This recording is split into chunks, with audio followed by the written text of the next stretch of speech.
Did COVID not teach us anything? No, seriously. Did we not learn a thing from COVID-19? Good morning, Kuhner country. Okay, a lot to talk about today. Multiple scandals on multiple fronts. And again, it all goes back to Joe Biden and the criminal Biden administration. But my friends, let me tell you what is maybe the biggest. And this was how Joey, who was bought and paid for by Beijing and by the Chinese Communist Party, both he, Hunter, and the entire Biden crime family, have now allowed China to infiltrate and penetrate almost every aspect of American society. And I want you to listen now to the latest developments. Now, when I say where is the media, I don't mean Newsmax, I don't mean Fox, and I don't mean especially the New York Post. Hat tip to them, because they have been discussing this story. The Post in particular has really driven this story. But outside of those three outlets that I just mentioned, where the hell is the media? COVID-19. Millions died around the world. It was a clear biological weapons attack.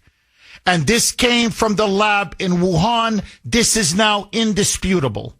Well, listen now to this. Unbelievably, the FBI arrested 2 Chinese nationals. In fact, they're a couple. They're boyfriend and girlfriend. They're both lab researchers. One is Zhenyang Liu. He's 34 years of age. He works at a prestigious university in China where they do lab research on biopathogens. His girlfriend, who is a loyal member of the Chinese Communist Party. She's a die-hard Chinese Communist Party member. She's not just a member of the party. She's an enthusiastic member of the party. Her name is Yun King Jian. She is a lab researcher at the University of Michigan. Her boyfriend, Liu, was arrested at the Detroit Metropolitan Airport, smuggling in, listen to this, an agro-terrorist weapon, a deadly biological pathogen. In fact, it's some kind of a fungus that, I kid you not, is so potent, it is so lethal, that if released into the United States, it would have destroyed our entire food supply, our agricultural crops. It would have devastated livestock. It would have also killed a lot of human beings. In fact, this pathogen is so lethal, so deadly, it would have wiped out our wheat crops, barley, rice, you name it. Livestock would have been decimated. And apparently it also spreads to human beings. So, by the way, all cattle, hogs, pigs, I mean, whatever, our entire food, chickens, our food supply would be gone. We would literally be suffering from mass famine and mass starvation if they release this into the heartland.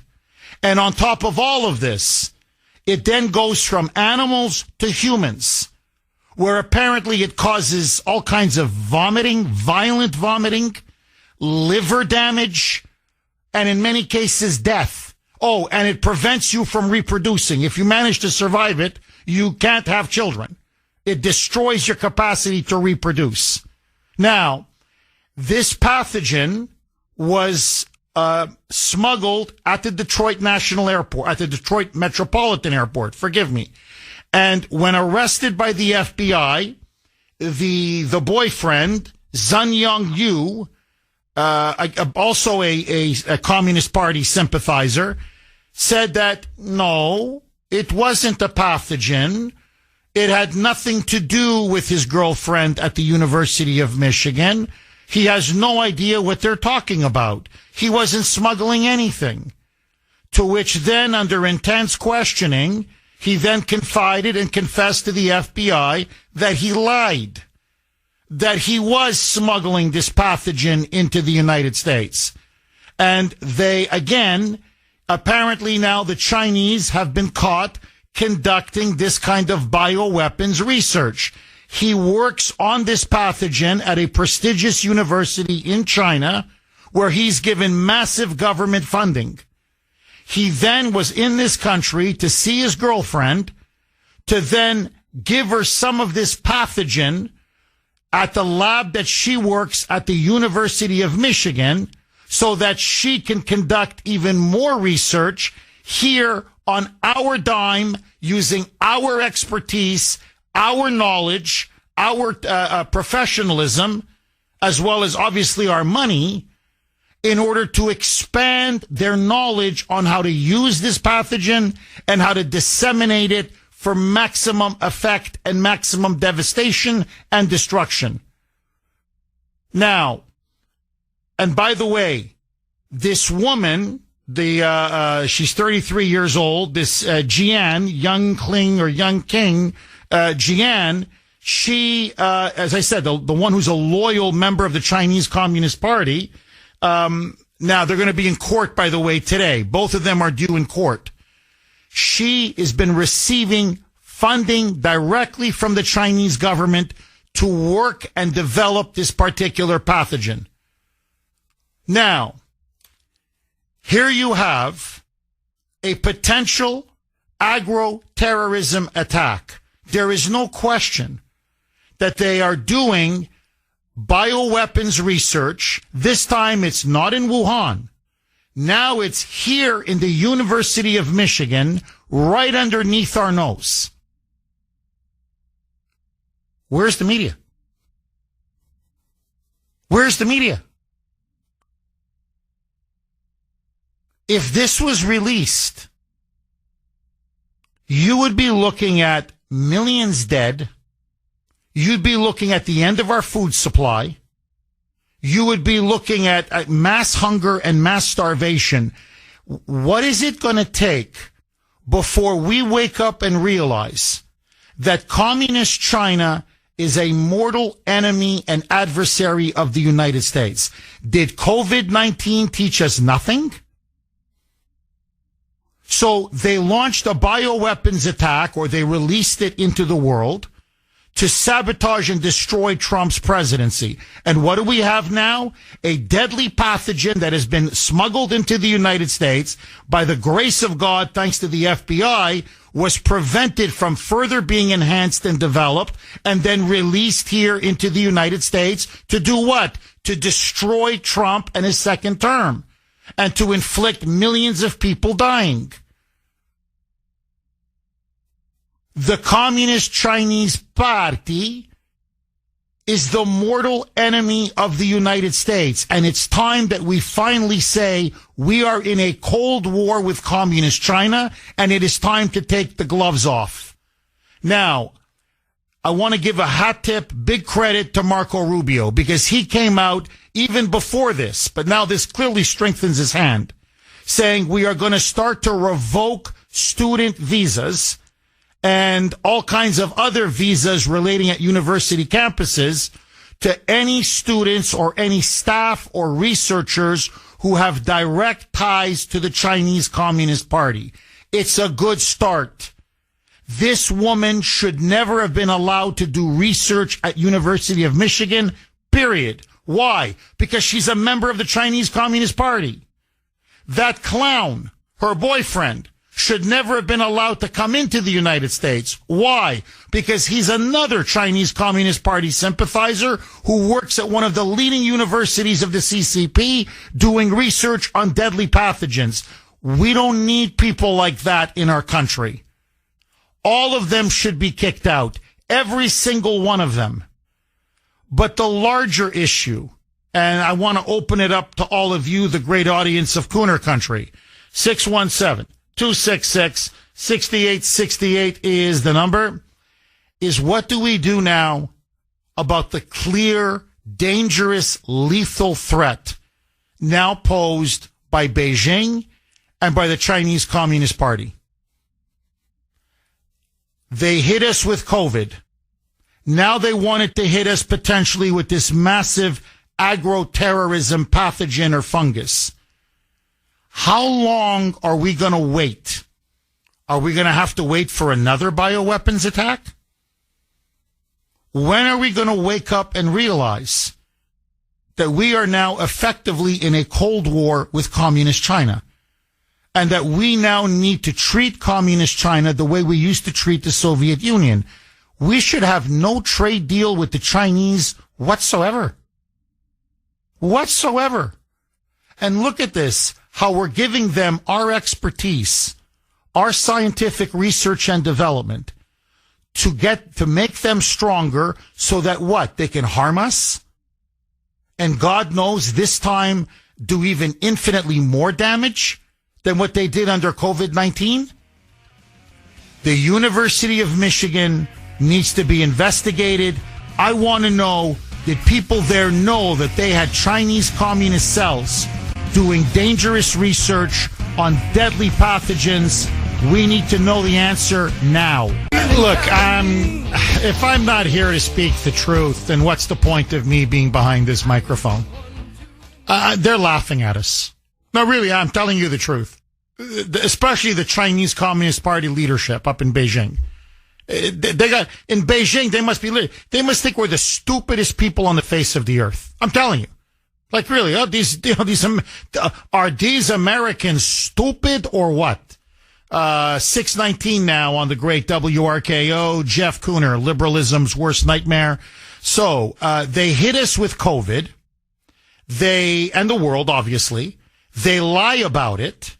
And they suffer no consequences whatsoever.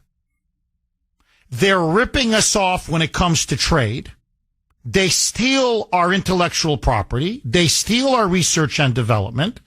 They have literally infiltrated almost all of our top universities. And by the way, Harvard is the worst of the worst. I'm going to get to that in a second. In China, the Politburo of the Chinese Communist Party, the upper leadership, literally refers to Harvard as our quote-unquote party school. And I don't mean party as in, let's go grab a couple of beers or whatever, No, they mean party school as in that's where we send our senior officials and their children, by the way, including Xi Jinping, the current dictator of China, his daughter. Send them to Harvard, in particular the Kennedy School of Government. And they go, that's where we get training. That's where we get trained to the future leadership and the current leadership of the Chinese Communist Party. They get their training in public administration, economic development, social policy, of course, when it comes to science, and technology, there they are. So we are literally training the very leadership of the very country that has not just killed millions of people around the world, didn't just launch a biological weapons attack upon the United States, but now wants to displace us as the world's leading superpower. We are literally training the enemies, our mortal enemies. And Harvard is the epicenter. But let that go. Let that go. In Arizona, Katie Hobbs, that joke of a governor, vetoed a bill that passed the Arizona legislature. Listen to this. That would have prevented Chinese nationals with direct ties to the CCP, the Chinese Communist Party, from owning land next to military installations. She vetoed it. In other words, we want the Chinese Communist Party. We want them to own this land right next to our most sensitive military bases so they can spy on us. In the name of diversity. You can't make this up. We must pass a law across the entire United States that the CCP is not allowed to own any land, any businesses, anything next to any sensitive military installation.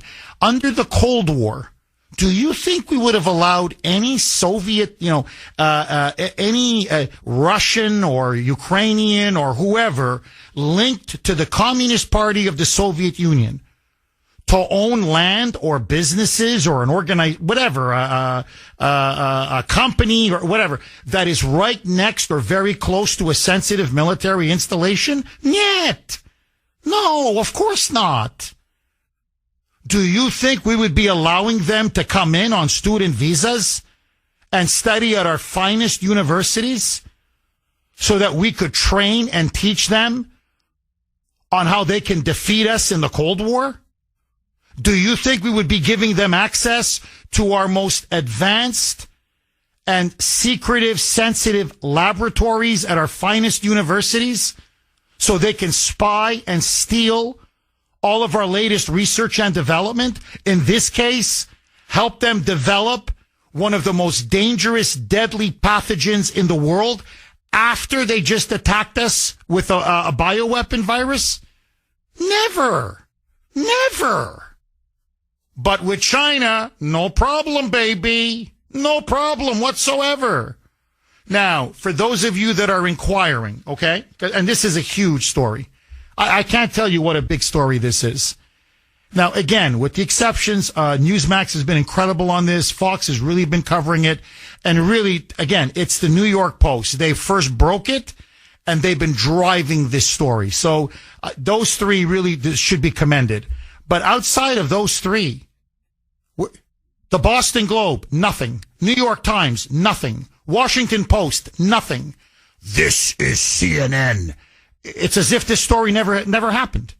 MSNBC, nothing. The Nightly News, CBS, ABC, NBC, nothing. Nothing. The fungus, this deadly agro-terrorist fungus or biopathogen, is called, and if I mangled the name, please forgive me. Yeah, it's the official term for it, the official name for it is Fusarium graminearum. Hope I'm pronouncing it correctly. Fusarium graminearum. Now, it is one of the most deadliest things on the face of the planet. You release it just a little bit. Never mind in big concentrations. I'm talking just a little bit, a vial of it. And you are destroying crops.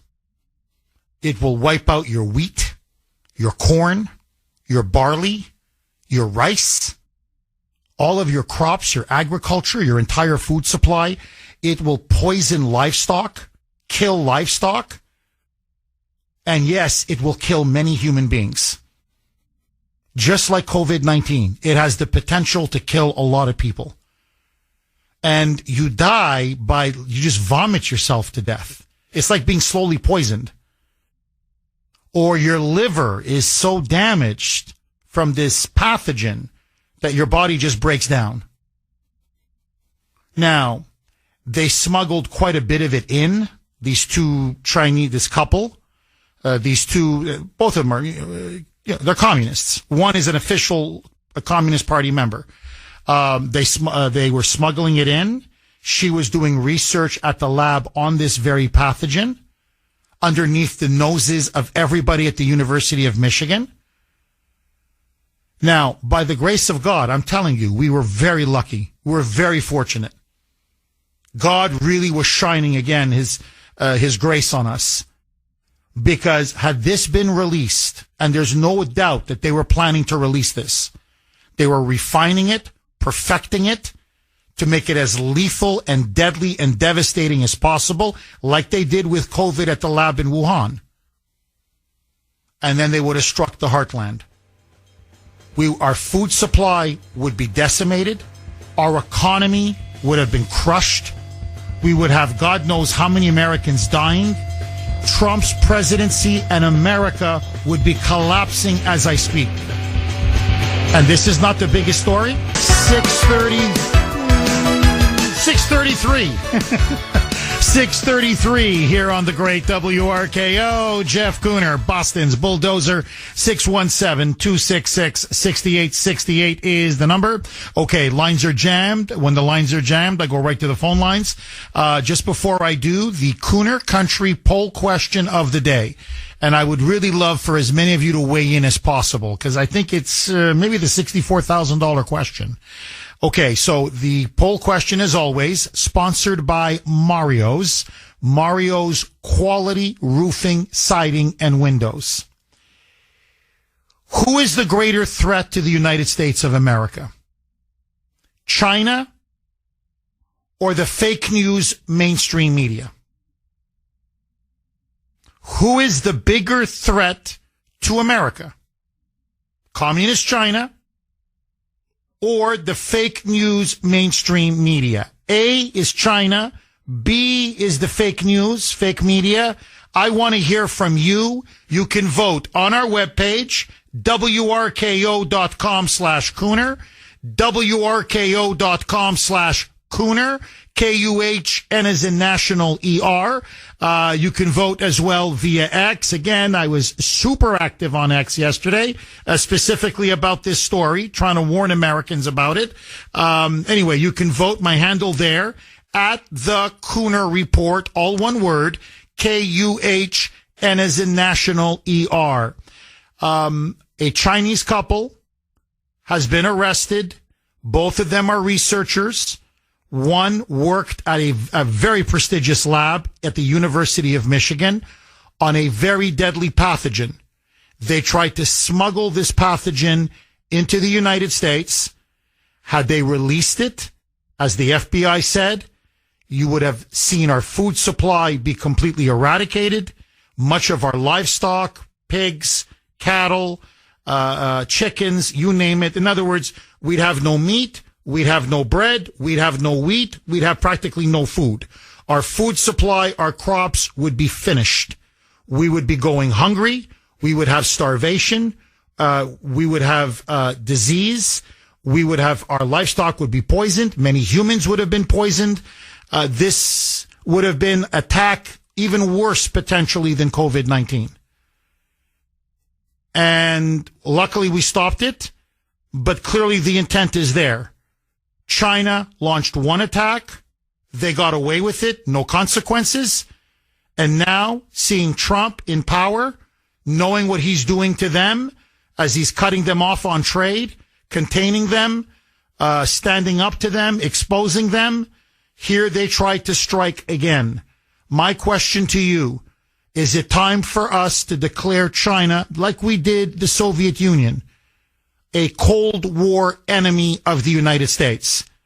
I say yes. What say you? Finch in Oregon. You're going to kick us off, Finch. Thanks for holding and welcome. Hey, Finch. Not Finch. Hi, Jeff. This is Finch. Finch, how are you? Nice to hear from you. Yes. It's great to hear from you, too. I'm up very, very late, but I wanted to chime in and your question, though I didn't call to talk about it, China versus the mainstream media, I have to say that the fake media is 100% the enemy right now. It's the enemy within. And when I first heard you were on the Michael Savage show filling in, and it is the enemy within that is number one. Versus China. But I called in to just speak about faith and faith in God. I believe that with Trump and the Pope, the new Pope, I know you're Catholic, I am Lutheran myself, but there's just such an anointing for the United States with the new Pope, and I wanted to just mention that. That's really all I have to say, Jeff. Well, look, Finch, honestly, I believe in God. You believe in God. I think most people in my, not all, but most people in my audience do. God was with us on this one. I tell people all the time. Well, Jeff, where's your proof? Why do you believe in God? Here, look at this. Just look at this story. Look at this story. God, and I hope we never, ever lose his grace because we're really finished. But God had our back on this one. This would have made 9/11 look like a Sunday picnic, with all due respect to all the victims. Okay, because to me, 9/11 was a day I'll never forget. I mean, forget even COVID-19. It would make COVID-19 look, again, with respect to everyone who died, COVID-19 would look like a Sunday picnic compared to this. Now, and so we're lucky that we caught him. We're lucky the FBI arrested him. We're lucky the FBI was able to break him because the guy who smuggled it in was lying. No, I can't believe I found it. They found it in his backpack. In my backpack? I had no idea. I work at a university. We do research. Somehow it must have slipped in and they just wore him down and wore him down. He said, no, I've been lying to you. No, I was smuggling it in. Why? I got a girlfriend. She's a faithful member, very loyal member of the Chinese Communist Party. And she's doing research on this very pathogen. And I was going to give it to her. We're going to refine it, perfect it, develop it. And basically he's hinting, wink, wink, this is what the Chinese Communist Party wants us to do. If they release this here, and they're not going to release it in China, they're going to release it here. I mean, we'd have our own massive man-made famine. A state organized, China organized, CCP organized, massive starvation and famine in the United States of America. And we dodged a bullet. I mean, we're talking millions dead. Easy. And the collapse of our economy and then the collapse of our country. So, Finch, I believe in God. I really do. And you want an example, why? Here's one of many examples. So, that's why you never turn against God. As a person, and as a people, and as a country. Never. Because then you're really asking for trouble. Finch, thank you very much for that call. 617-266-6868 is the number. Mario in Methuen. Thanks for holding, Mario, and welcome. Mario, did we lose? Hello? Do we have you? Okay, let's see if we can reconnect with Mario. Arthur in Chestnut Hill. Arthur, thanks for holding, and as always, welcome. Thank you. As somebody who served at a military base in New Jersey, I thought the reason that these Chinese were buying all this land around military bases, and by the way, it was farmland, was to eavesdrop. Now I don't think that's the case at all. I think they were buying all this farmland because all our military bases, that the food that they serve our troops and it's all generic. It doesn't have any brands because they buy local food. And that's why a lot of people grow it close because it's good for them. But it's very simple to poison all that food that the troops should be eating, and then what do we have for troops? I mean, and they showed a map on one of the good shows on Newsmax of all the bases and all the farmland that the Chinese have bought. You drop dead if you saw it. You can't believe what's been going on, and that's why the media is so despicable, because we don't have a media. This is the job of the media. It's also the job of our FBI and CIA. Don't tell me they don't. You can tell me they don't know what's going on. Who gives a crap about cocaine in the White House and how Epstein died? I want to know what's going on with stuff like this, because this is how you take down our country, Jeff. And who thought that? Who in their right mind ever thought that the communists had stopped having war with America? We stupidly all of a sudden decided, hey, you know what? We're going to turn around and we're going to build up their economy. We're going to pay and help them build up their military so they don't fight anymore in pajamas and baseball hats. Now they have a great military. This is all due to us, but this threat. Arthur, you are on a roll. I want you to finish what you have to say. I'm up against a hard break. Hang on. We're going to come right back to Arthur. And he's completely right. We rebuilt China. We built them up economically. We built them up militarily. And look, we've created a monster, an absolute monster. 650 on the great WRKO. Jeff Kuhner, Boston's bulldozer. 617-266-6868 is the number. Okay, shocking story. Well, I mean, I don't know, shocking. I'm not that surprised, but shocking in terms of the potential consequences.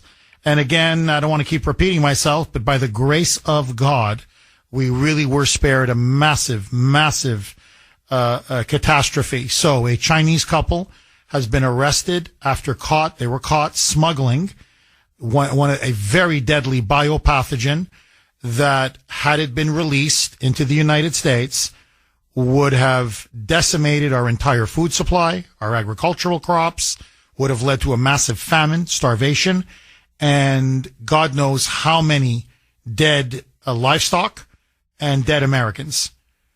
And they were doing research at the University of Michigan under everybody's nose. And one of them, they're both communists, but the girlfriend, the one who was a lab researcher at Michigan, was not just taking government money from the Chinese, from the CCP, but when they went through her electronics, her laptops, her phones, I mean, we're talking about her undying love for the Chinese Communist Party. A loyal, frankly fanatical member of the Chinese Communist Party. And so I'm going to go back to Arthur. Just to set the table. Marco Rubio, President Trump says we need to revoke visas from Chinese students with links or ties to the CCP. Do you agree? I say yes. What say you? And Arthur was on a roll saying he was watching something on Newsmax, one of their good quality shows, and they were showing how much farmland and how much agricultural land CCP-linked Chinese businesses or giant business people had already scooped up, bought up in the United States. And when you actually see it on a map, it's staggering. Arthur, and Arthur thinks, because now he thought they were just there to spy. He thinks now maybe they're there to try to poison the food supply. And I agree with him, by the way. Arthur, I'll let you finish everything you want to say, but would China ever allow us to buy agricultural land in China, especially near their military bases? Would China ever allow us to go to their most prestigious elite universities so that we could steal their research and development, their intellectual property, their know-how? Would China ever allow us to be able to go to their country and have access to the most sensitive information? It seems to me, Arthur, the only ones that are allowing this is us. Am I wrong?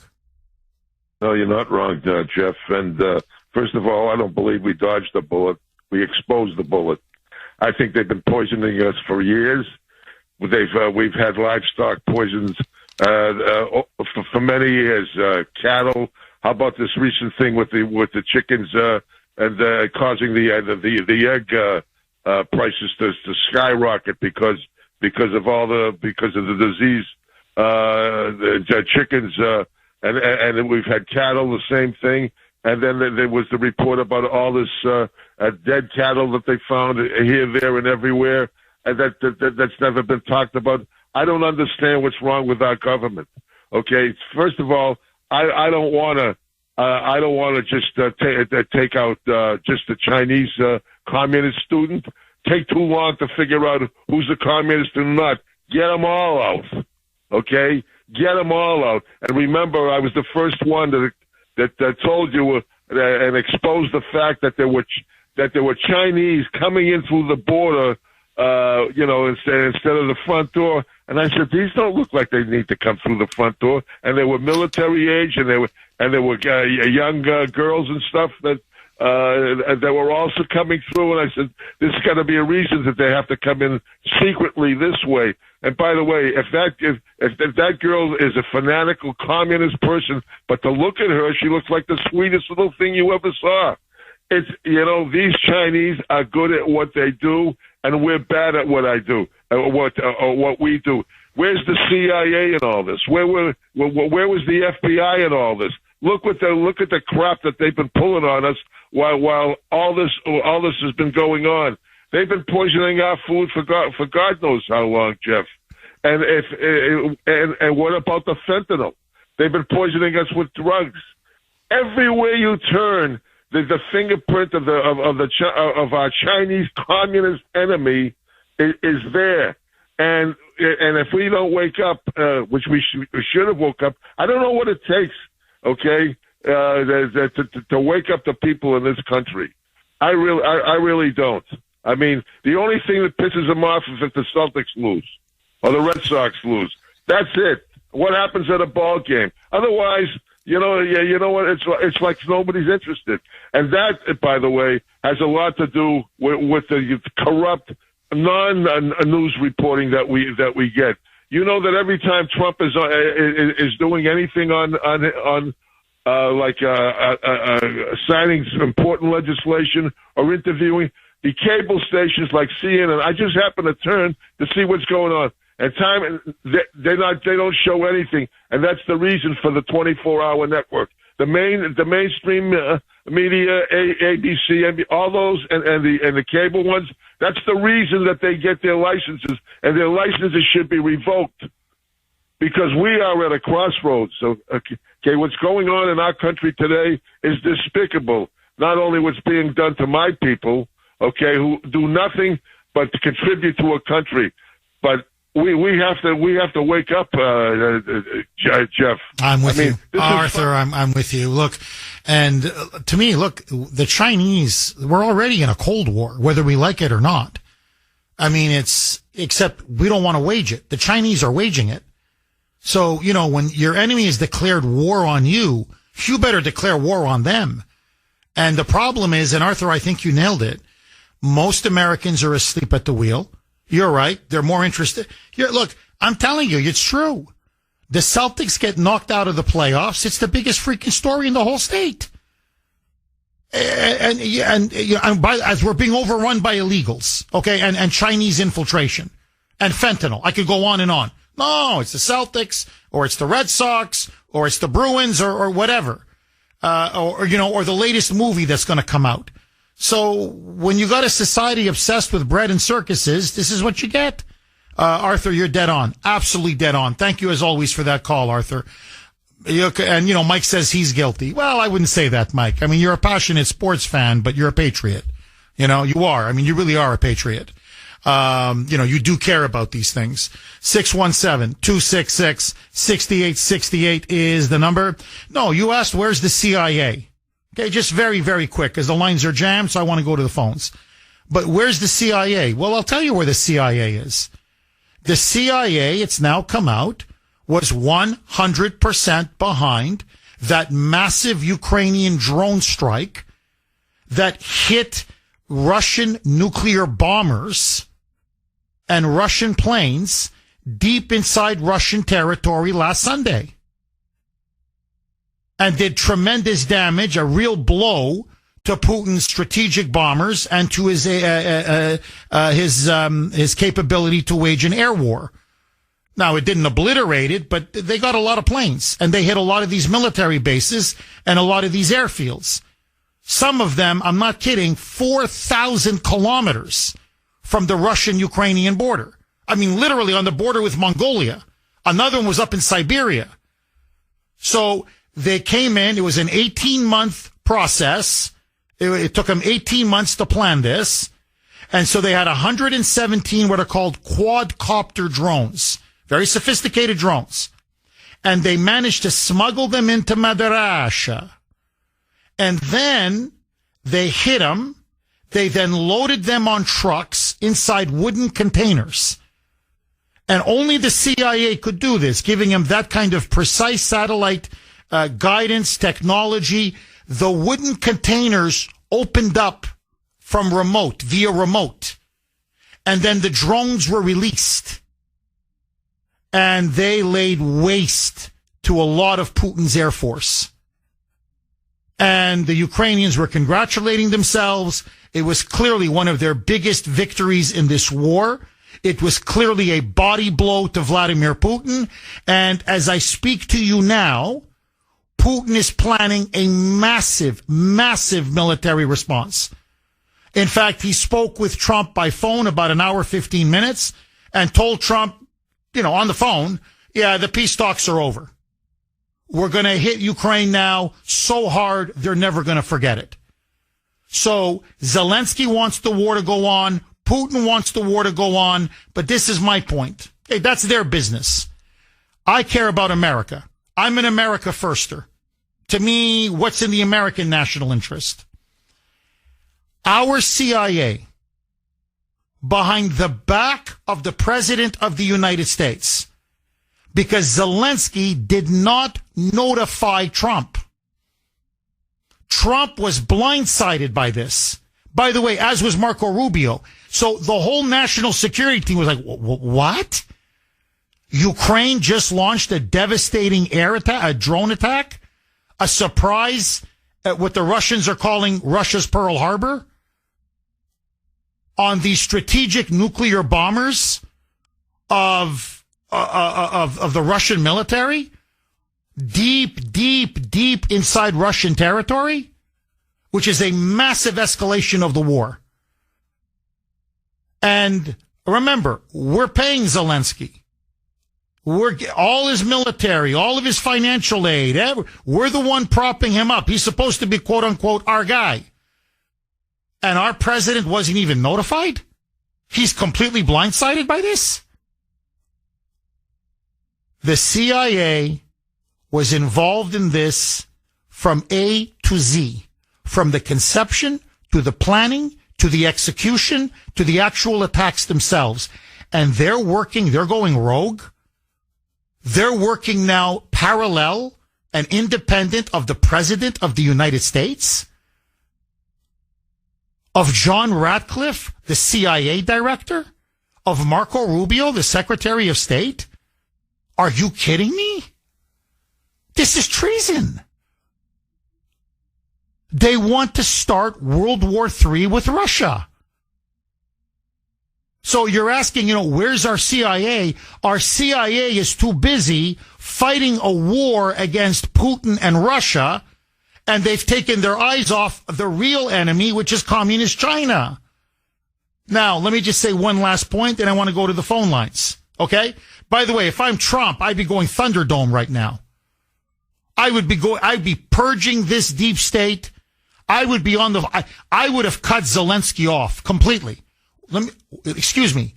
You're telling me from one side of your mouth that you want peace with Putin, and on the other side of your mouth, you launched the most audacious, devastating attack of the war deep inside Russian territory. You know what, Volodymyr? I'm no fool. Bye.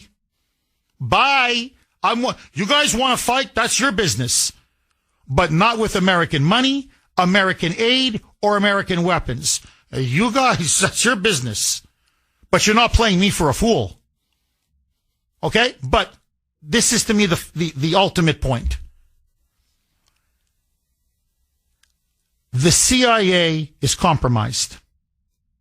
The media is compromised. China has infiltrated. They own much of our media. They own much of our deep state. They own most members of Congress. They own so much of our academia and universities and our research here. Harvard is bending the knee to communist China because they're swimming in Chi-Com money. As I said, to the point, front page Wall Street Journal. Okay, it was 2 days ago. The Chinese leadership, the Politburo, Xi Jinping, the top leaders in China, refer to Harvard as, quote, our party school. And they're not talking about, beer kegs and, and pizza. They're talking about we send our best, our brightest, our children, our senior bureaucrats, our senior leaders. By the way, you know the guy negotiating with Trump on trade in his first term? Trained at Harvard. They're trade negotiators trained at Harvard. Their vice premiers, their leaders, trained at Harvard. Xi Jinping's daughter, trained at Harvard.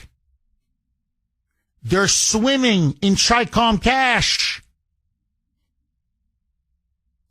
What haven't the Chinese penetrated?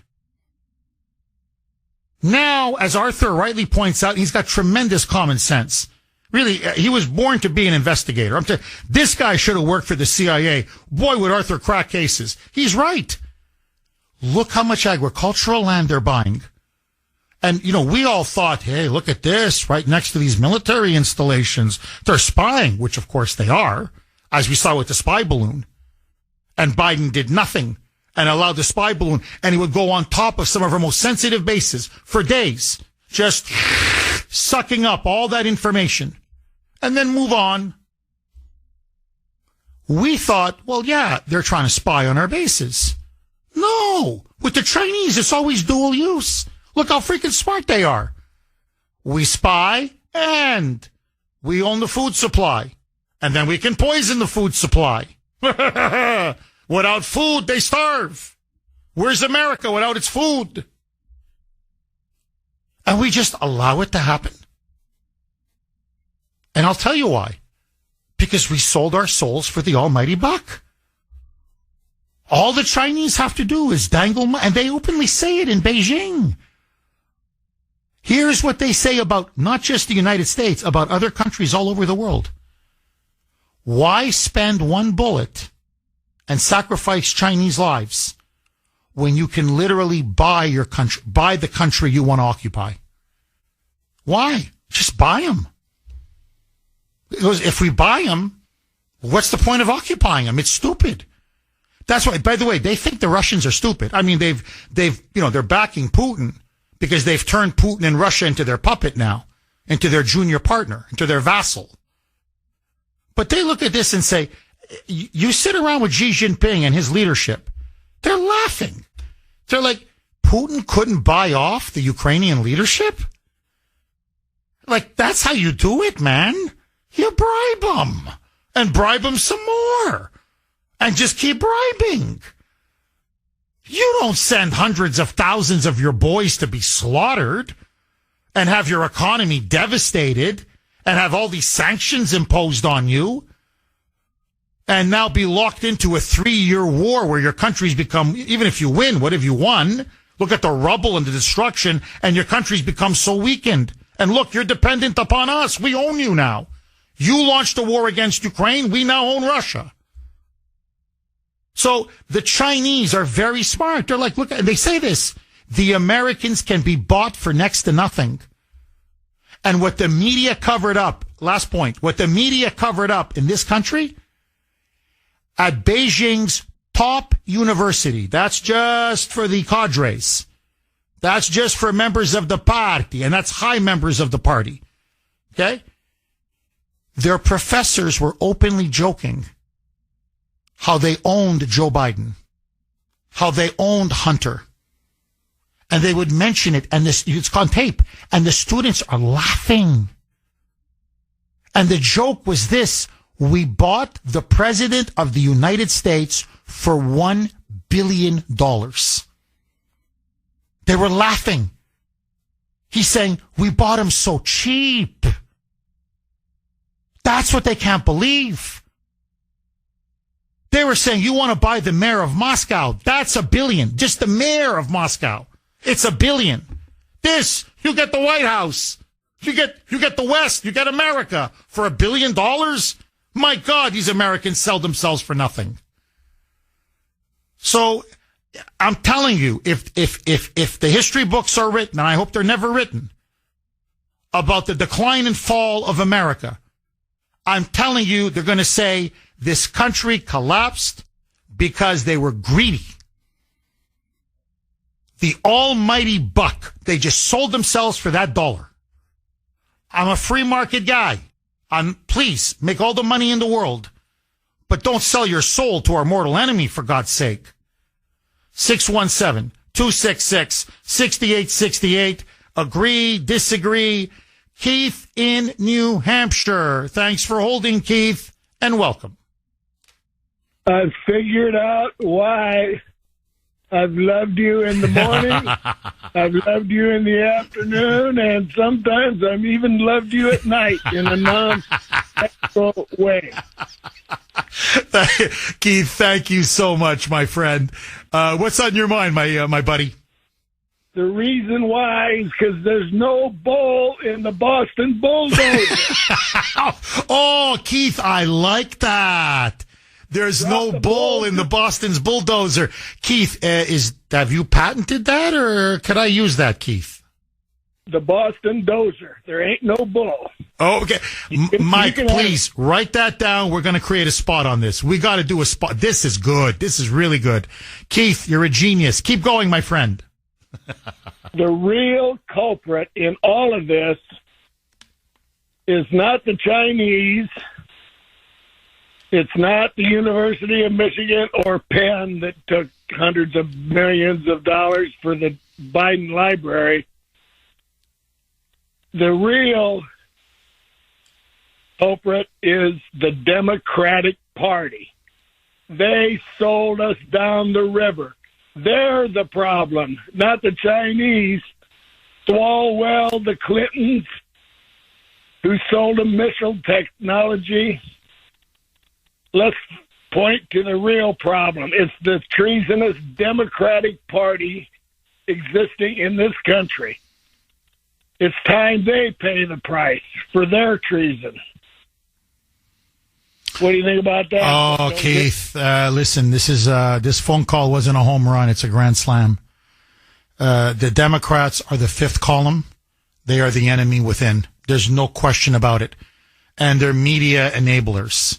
Really, the media is it's the Democratic Party media. The media lives to serve the Democrats and to get the Democrats elected. That's all the media does. So the media is the enemy and the Democrats. The media serves the Democratic Party. So you're right. That the enemy within, the Democrats and the media. Bingo.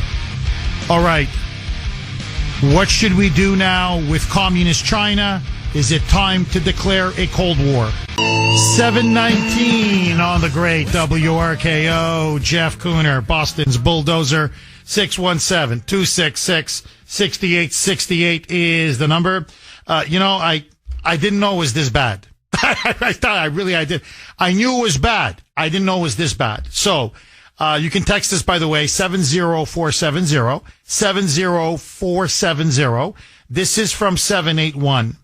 Jeff, Arthur asks the question, where was the CIA when the hordes of Chinese men were flooding across the border under Biden? The CIA was abetting them. Like, wow, I didn't know that. And then 781 goes on to say, and another fact, Jeff, China controls 80% of America's pork industry. Wow. 80% of our pork industry is controlled by the CCP or whatever, CCP linked businesses or corporations. Holy mackerel. They're buying up our food supply. Again, I go back to what I said, an hour ago. They must think we're the stupidest people on earth. They're just like, okay, here, just keep buying them off. They'll sell their grandmother if they could. 617-266-6868. Susan in Ashland. Thanks for holding, Susan, and welcome. Good morning, Jeff. How are you today? Very, very good, Susan. I'm just, hey, every day that I don't get killed in a bioweapons attack, it's a good day, Susan. I hear you. Jeff, I got a good one for you. I think COVID opened everyone's eyes to the medical world, the pharmaceutical world, and what have you, to the extent that a lot of people, middle-aged people, are looking for, homeopathic type solutions. So I have family, friends, and myself, women mostly, who are struggling with just pain. And I know it comes with aging and what have you, but it seems there's an accelerant, I think, behind all of it. So I thought, I'm going to go start taking some collagen powder in my smoothies in the morning. So I go to Walmart, I get some, I don't know if you want me to say the brand or not, I don't think it really matters. But I went to Walmart that had a disclaimer. By opening this seal, you agree to the terms and conditions. And in addition to that, it states that by opening this, you are agreeing to mandatory arbitration. And I thought, wow, do I really want to do that? What the hell was in it? Why would any product that is ingested on a shelf have terms and conditions? I mean, this isn't Apple, not that they're, this is food we're ingesting. So I bought that at Walmart, and I bought it right back. So for $30, Jeff, you could take some mystery powder that is designed to hopefully make you feel better, your joints and what have you. And you have to agree to their terms, which means you got to go and log in online and read the terms and conditions, which I didn't. And then agree to mandatory arbitration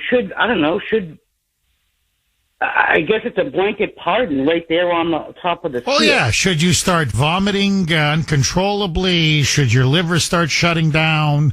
Should, whatever.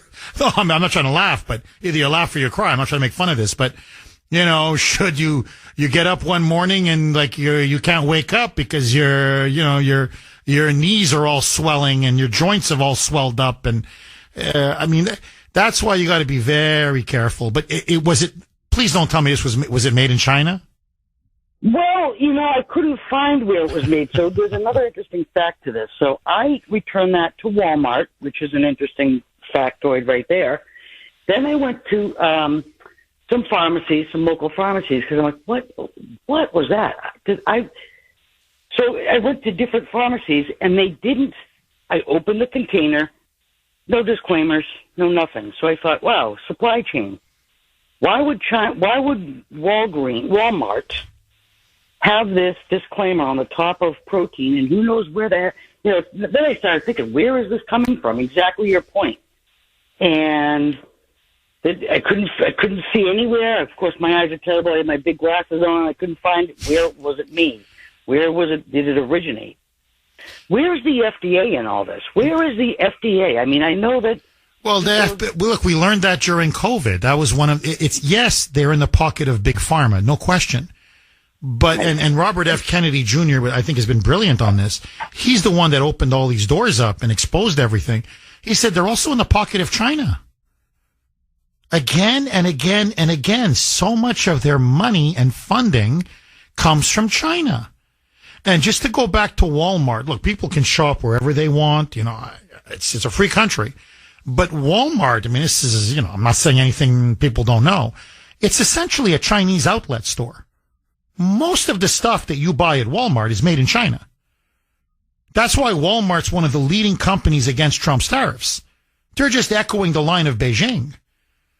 Because they're like, prices are going to go up, prices are going to go up. Yeah, because everything you sell is made in China. And look, Susan, they sell us lead toys. Everything it's junk, it's poisoned, it's dangerous. They don't have our health standards. They don't have our labor standards. They don't have our sanitation standards. They don't have our environmental standards. China is the biggest polluter in the world. It's not even close. India's pretty bad, and Brazil, but China is horrible. They're the worst. So to me, if you think I don't buy anything from China, if I know it's from China, I don't buy it. Okay, I made a mistake. I bought this stupid lamp, which I didn't know was made in China. It turns out it was made in China. It's a piece of junk. I still have it, but sometimes it works, sometimes it doesn't work. It's a piece of junk.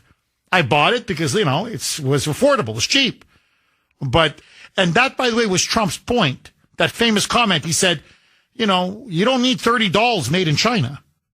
And they're like, oh, he's trying to control how many dolls we can buy our kids. No. What he's saying is don't sell your soul for these, you know, cheap lead poison dolls that, you know, are a piece of garbage. That was his point.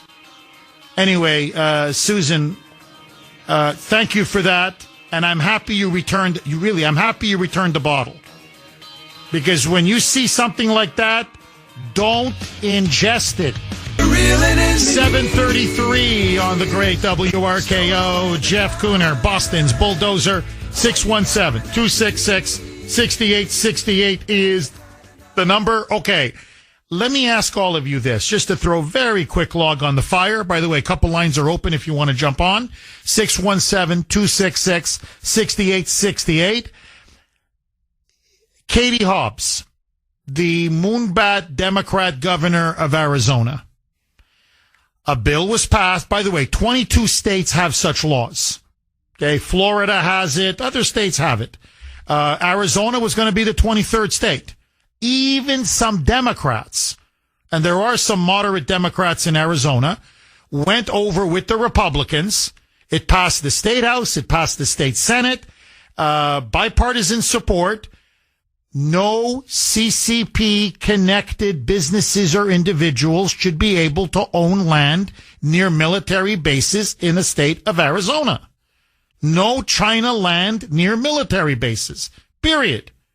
She vetoed it. She vetoed it.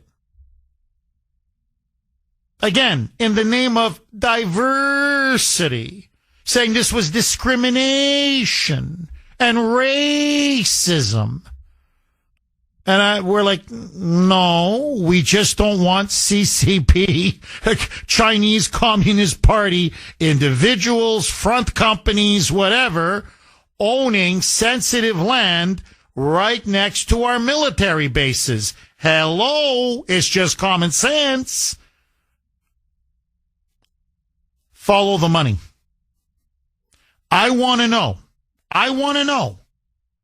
how much money Katie Hobbs or members of her family, the way Joe Biden did it. He got China money, but it was through his son, his brothers, whatever, his sister. It was always through a family member. That's how they do it.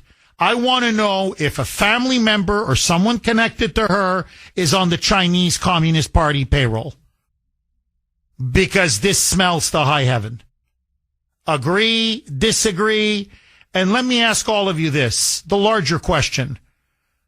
Who do you think is the greater threat to the United States of America? It's the Kuhner Country Poll question of the day, sponsored by Mario's Quality Roofing, Siding, and Windows. Is it A, Communist China, the CCP, B, the fake news media? Ultimately, who do you think is the greater threat to our country and our long-term national security? A, China, B, the media, fake news media. You can vote on our webpage, WRKO.com/Kuhner, WRKO.com/Kuhner, KUHN is in national ER. You can also vote via X, my handle there, at the Kuhner Report, all one word, KUHNER. Daryl in the great state of Georgia. Thanks for holding, Daryl, and welcome. Hi, thanks for taking my call. My pleasure, Daryl. I got 2 quick points. One of them is, I got the idea from Arthur. It was a brilliant call. I'm an avid hunter, and I think maybe they did a dry run already. Don't you remember a couple years ago we had all those deer just die all of a sudden out there in the West? Do you remember that? I remember that.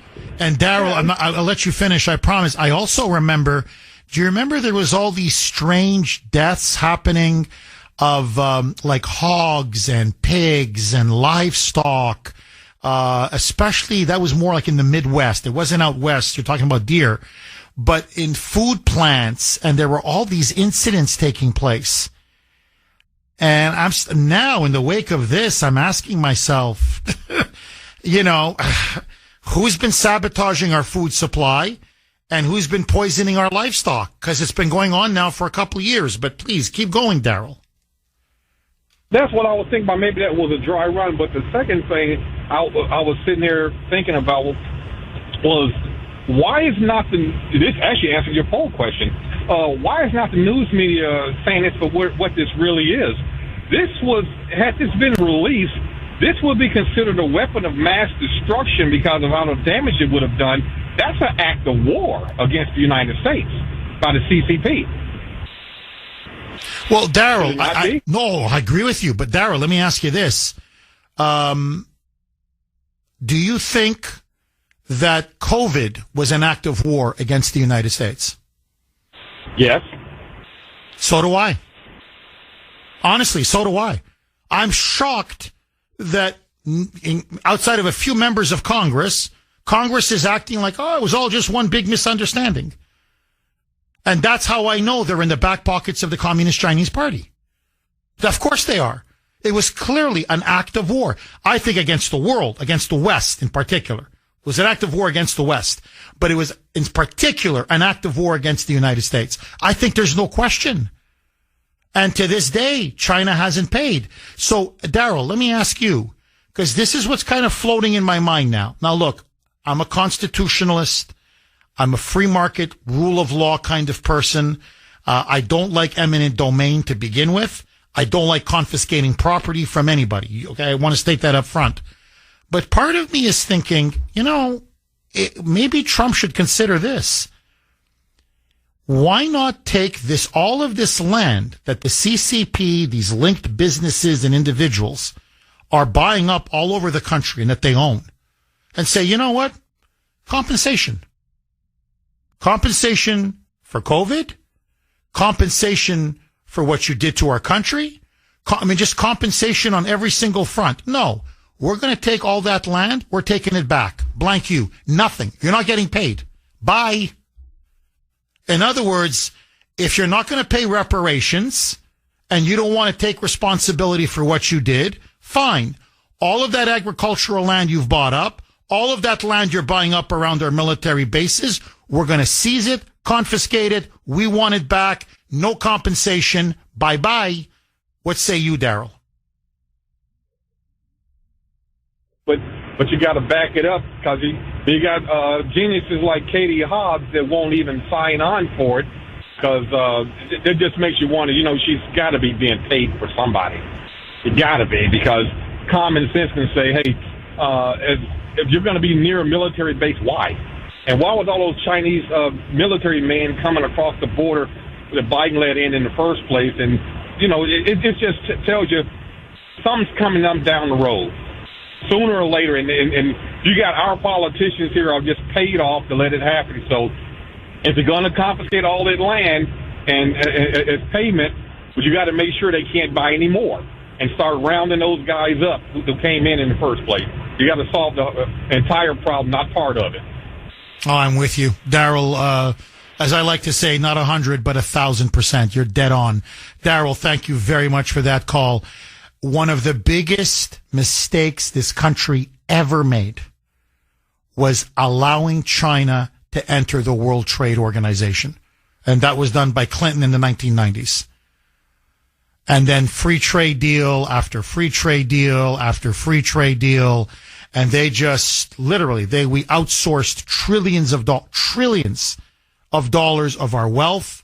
We hollowed out our industrial base and we gave them everything. We built them up militarily. We built them up economically. And now look at them. Just look at them. Honestly, what we did was an act of insanity. Rick in Weston, I don't have time. I'm going to come to you on the other side. I promise. I'm up against it. Okay. Very quick, tease. And then I want to go right to the phone lines. Trump now, late last night, signed an executive order. He's got a travel ban. Should we be banning people from entire countries? His original travel ban is back. He's added other countries. We're going to talk about that, take more of your calls. And there's one country that's not on that list. Why is that one country not on the list? I've got that, so much more.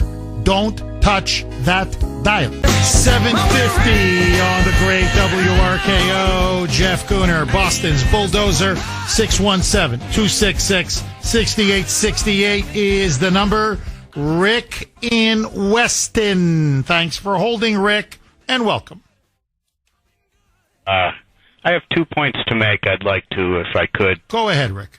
The first one was when Nixon opened trade with China in the 70s, and I was against it, and I said, someday I'll tell you so, you know. And I guess that day is today. But anyways, then in the 80s, they granted them U.S.-China trade agreement, further solidified these relations by granting most favored nation status to Chinese exports. I mean, you can't compete with slave labor. I knew that, and I was well, anyways. The other you were proved prophetic, Rick. You're completely right. This all began under Nixon. You're absolutely correct. The other point I wanted to make, about 40 years ago, I worked for a security company. We installed all sorts of alarms and other security features. And we were tasked to go to Boston University, and we were going to put an alarm system in their safe. So we had to go through a bunch of card access and hand geometry type alarm systems to get into this laboratory. And then inside the safe, there was like a spot for smallpox, anthrax, blah, blah, blah. I don't know the other fungus names. But anyways, they were all labeled in the vault. And I said, oh, geez, I don't want to work here. So I found some gloves anyways and started drilling the safe to put in the alarm. And I just was thinking, you know, like, how many colleges do bio research? And I mean, they mail these pathogens through the mail. They send smallpox and anthrax and everything else so they can examine it. And I don't know what the security is in that, but that's something they could look into. I mean, what's to stop China from getting like helium balloons and drones with that stuff on it and dropping it on our farms? You know, I mean, it's ridiculous. Well, no, you're right. And Rick, you're completely right. And just to add, all I can do is add to what you're saying. Again, I recommend everybody read that front page piece in the Wall Street Journal. I mean, it's a chilling piece. It's not just Harvard, okay? Harvard. It's not just Harvard. Syracuse, you're asking about, you know, what other universities? Michigan University, Syracuse University, University of Maryland, Stanford University, which, by the way, is a really good school. At least it's got a great reputation out on the West Coast. Okay, really, really good quality elite school. Stanford out in California, Rutgers University. They are all massive breeding grounds for the children, the sons and daughters of the elite of the elites of the Chinese Communist Party. And as well as senior bureaucrats, top officials. And I mean, we're talking about every single year, thousands and thousands and thousands of Chinese nationals directly tied to the CCP are admitted into these prestigious programs. Many of them do a lot of very sensitive research, as you mentioned, bio research, scientific research, technological research. So not only does it pose an incredible threat to us, you know, you don't have to even get into the drones and the helium balloons. You're right. But just what we just saw now with the FBI. Look, they both had visas. The girl, the woman, 33 years old, the fanatical, the one that the really super loyal member of the Communist Party. She had a visa to work and study at the lab. She was a lab researcher at the University of Michigan. And her boyfriend also had a visa. Now, there was some communication between them about smuggling this pathogen in that the FBI, thank the Lord, intercepted. And that's how they're able to track him. They followed him at the airport in Detroit. Then they checked him. They said, "What's this in your bag?" But had they not had a communications intercept, as they say, that pathogen would be here right now. And they would have perfected it in the lab, and most likely they would have released it. And I'm telling you, we'd be up a creek without a paddle. You'd be looking at millions of dead and our food supply absolutely decimated. Well, we couldn't eat. You'd see starvation. You see famine. Like, forget anything else Trump is doing. Trump now would be, what do you do in the wake of this massive bioweapons attack? And our own CIA would say it didn't come from China.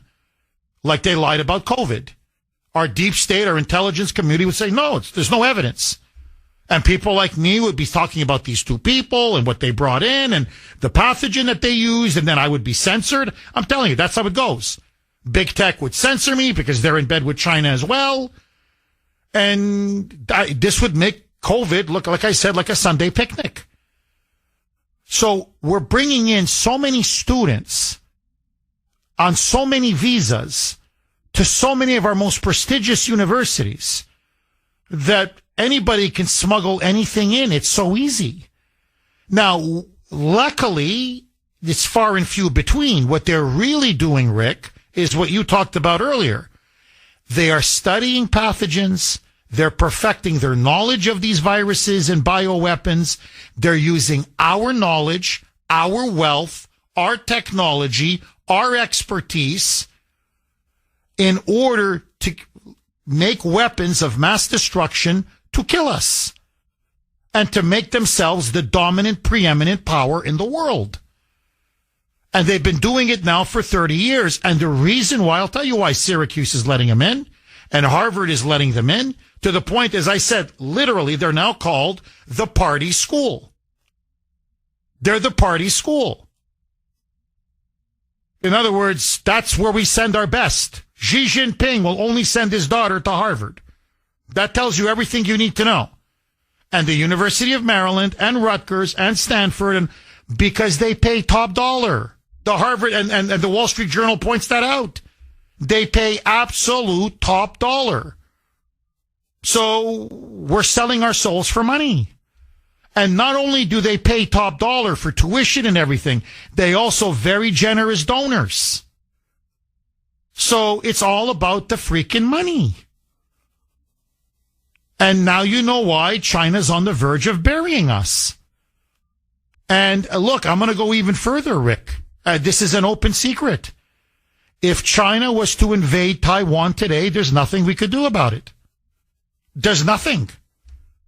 I mean, I know Trump is doing everything he can to undo the disaster of the Biden foreign policy.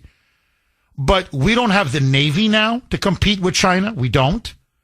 We don't have the weapon systems to defend Taiwan. The only way to defend Taiwan would be to go to nuclear war. And do we want to go to, risk nuclear war or have, World War III over Taiwan? I don't think so. So what I'm saying is we've allowed China now to become such a formidable foe that now we can't even protect some of our most basic allies in the Pacific. And that's now. What's going to happen in 5 or 10 years? And that's why I blame the Democratic Party and the establishment Republicans, the globalists. They were the ones who built up China. They were the ones who wanted free trade with China. They were the ones who intertwined and interlocked our economy with China. They were the ones who outsourced our manufacturing, our jobs, our wealth, our research and development, our intellectual property. They let China steal and rip us off for 30 freaking years. China is now the world's number one manufacturing power. It's now got the largest land army in the world. It now has the largest navy in the world. And it's very close to now eclipsing us as the number one economy in the world. The writing's on the wall. And I'll tell you this, the Chinese leadership is a hell of a lot more smarter and a hell of a lot more cunning and devious and strategic than the Soviet Union leadership ever was. And we're educating them in order to defeat us. And over what? Over what? Because they're kicking back some money to Harvard? Because they're willing to pay $50,000, $60,000 a year or $70,000 a year tuition right through the nose? Again, Americans sell themselves cheap. Cheap. Biden, it was $1 billion. That's it. That's it. And that bought you the White House. It literally bought you the presidency. Bill, oh my God, I must be dreaming. Am I dreaming? I can't. Mike, like Lazarus rising from the dead. We haven't heard from Bill in Sudbury in a long time. Bill in Sudbury. Bill, where have you been? It's been about a month now you haven't called. That's okay. I'm giving you time, Jeff. Just giving you time. No, but I've noticed, Bill, ever since Trump got elected, your calls are very few and far between, Bill. I think he's got you guys on the run, Bill. You're not the same Bill in Sudbury. You're more afraid now, Bill. You don't engage with me anymore. You just make a canned speech, so it's not that interesting. Oh, come on now. Come on now. I'm a listener, though. I'm a loyal listener, Jeff. I listen every single day. Do you think the president should release any Chinese meme coin buyers? Because that's currently secret. And a lot of people think that some rich Chinese people have been buying the meme coins from the president. Do you think that should be maybe public information? I'm sorry, meme coin or Bitcoin? Meme coin. His own personal. He has one and Melania has one. You don't know that? So hold on. So you're saying that Trump is selling Bitcoin to the communist Chinese? Is that what you're... Meme coin. No, okay. I'm saying... Okay, meme I'm coin. saying the list... Go ahead, Bill. I am saying the list is currently secret. Would you be in favor of making that public? So in case some Chinese billionaires are on there, we would all know it. Well, yeah, of course. I'm all for transparency, Bill, but you're not going to seriously, well, maybe you will. I don't know. You're not going to seriously argue with me that Trump is in bed with communist China. The guy who imposed a 500% tariff, the man who's launched a trade war against China, the man whose administration now is going to revoke every single student visa of every Chinese student that has any tie or connection to the Chinese Communist Party and the leadership of the Chinese Communist Party, the man that literally Beijing and Xi Jinping say is, quote, public enemy number one. Like, are you seriously going to argue to me now that what Trump is, so he's not an agent of Russia? He's an agent of China now? Well, listen to yourself. You're agonizing over whether we should alter our relationship with China, but you threw Canada overboard without a word. So there's your example. Okay, I don't understand what you just said now, Bill, as usual. I asked you a simple question. Do you believe that Trump is in bed with China? Then you talking about me agonizing over China. I've never agonized over China. I think China is a mortal threat. I've been arguing this now for 30 years. I think we need to contain China the way we contained the Soviet Union. I want no trade deals with China. I want every Chinese CCP-linked student kicked out. I don't want them to be allowed to buy land, never mind, prime agricultural land or land near U.S. military bases. So I don't know what you're talking about. The agonizing part is because your party has sold the country out. The agony is you've supported a president who was a whore and who did the bidding of communist China, and your entire party, and frankly, much of the Republican Party. I'm sorry. Yeah, I do agonize over traitors and Benedict Arnolds. Call me crazy. Now, as for me overthrowing my former country, I got news for you. I pay a hell of a lot of taxes still to Canada. You have no idea how much I still pay in taxes to Canada. And I don't think asking Canada for a 25% tariff after the way they've been ripping us off for the last 30 years. I mean, you may not know this, Bill, but you know, Canada imposes tariffs of 270% on milk, on dairy, on cheese, on lumber, on all kinds of products. So, and they've been doing it for decades. So why can Canada impose massive tariffs on American goods? And Trump turns around and says, no, you're going to pay 25%. And suddenly it's the end of the world? The same country, by the way, that is the lowest paying member of NATO. 1.3% of their GDP goes to the military. They're obligated 2%. Even freaking Latvia pays more per GDP than Canada. So they're free riding off of us on the military. They're ripping us off on trade. The hell, they're robbing us blind. And I say, yeah, Trump should, impose a 25% tariff. And you call and say, I'm throwing Canada overboard? Again, are you serious, Bill? You didn't agonize over it. I never heard your whole show where you were saying, should we or shouldn't we? You just did. But here's the part you don't seem to accept. This multinational, hugely complicated, interwoven supply chain that we built for ourselves, for our own benefit, there's no benefit to tearing it down. It's incredibly smug of you to be saying that the people at Walmart buying that stuff are somehow making the wrong choice. I tell you that, the people over there are choosing very carefully. Okay? And for you to ignore that and say it has no appeal, you should just buy more expensive stuff, sounds really, really smug. You're going to tell me you're a man of the people now, Bill? No, but hold on. So let me guess. You buy your stuff at Walmart, right? Is that why you're so defensive?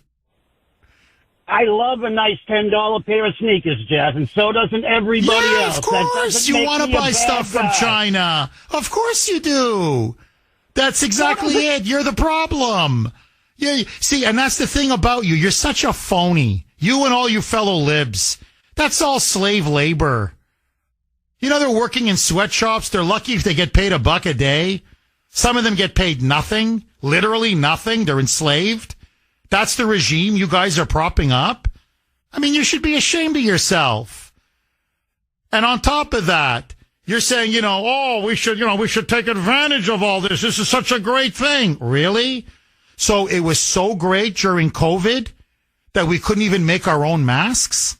We had to rely on China, the country that unleashed COVID-19. And remember, you were the one that kept calling this show saying there was no evidence that China unleashed the virus, that it didn't come from the lab in Wuhan.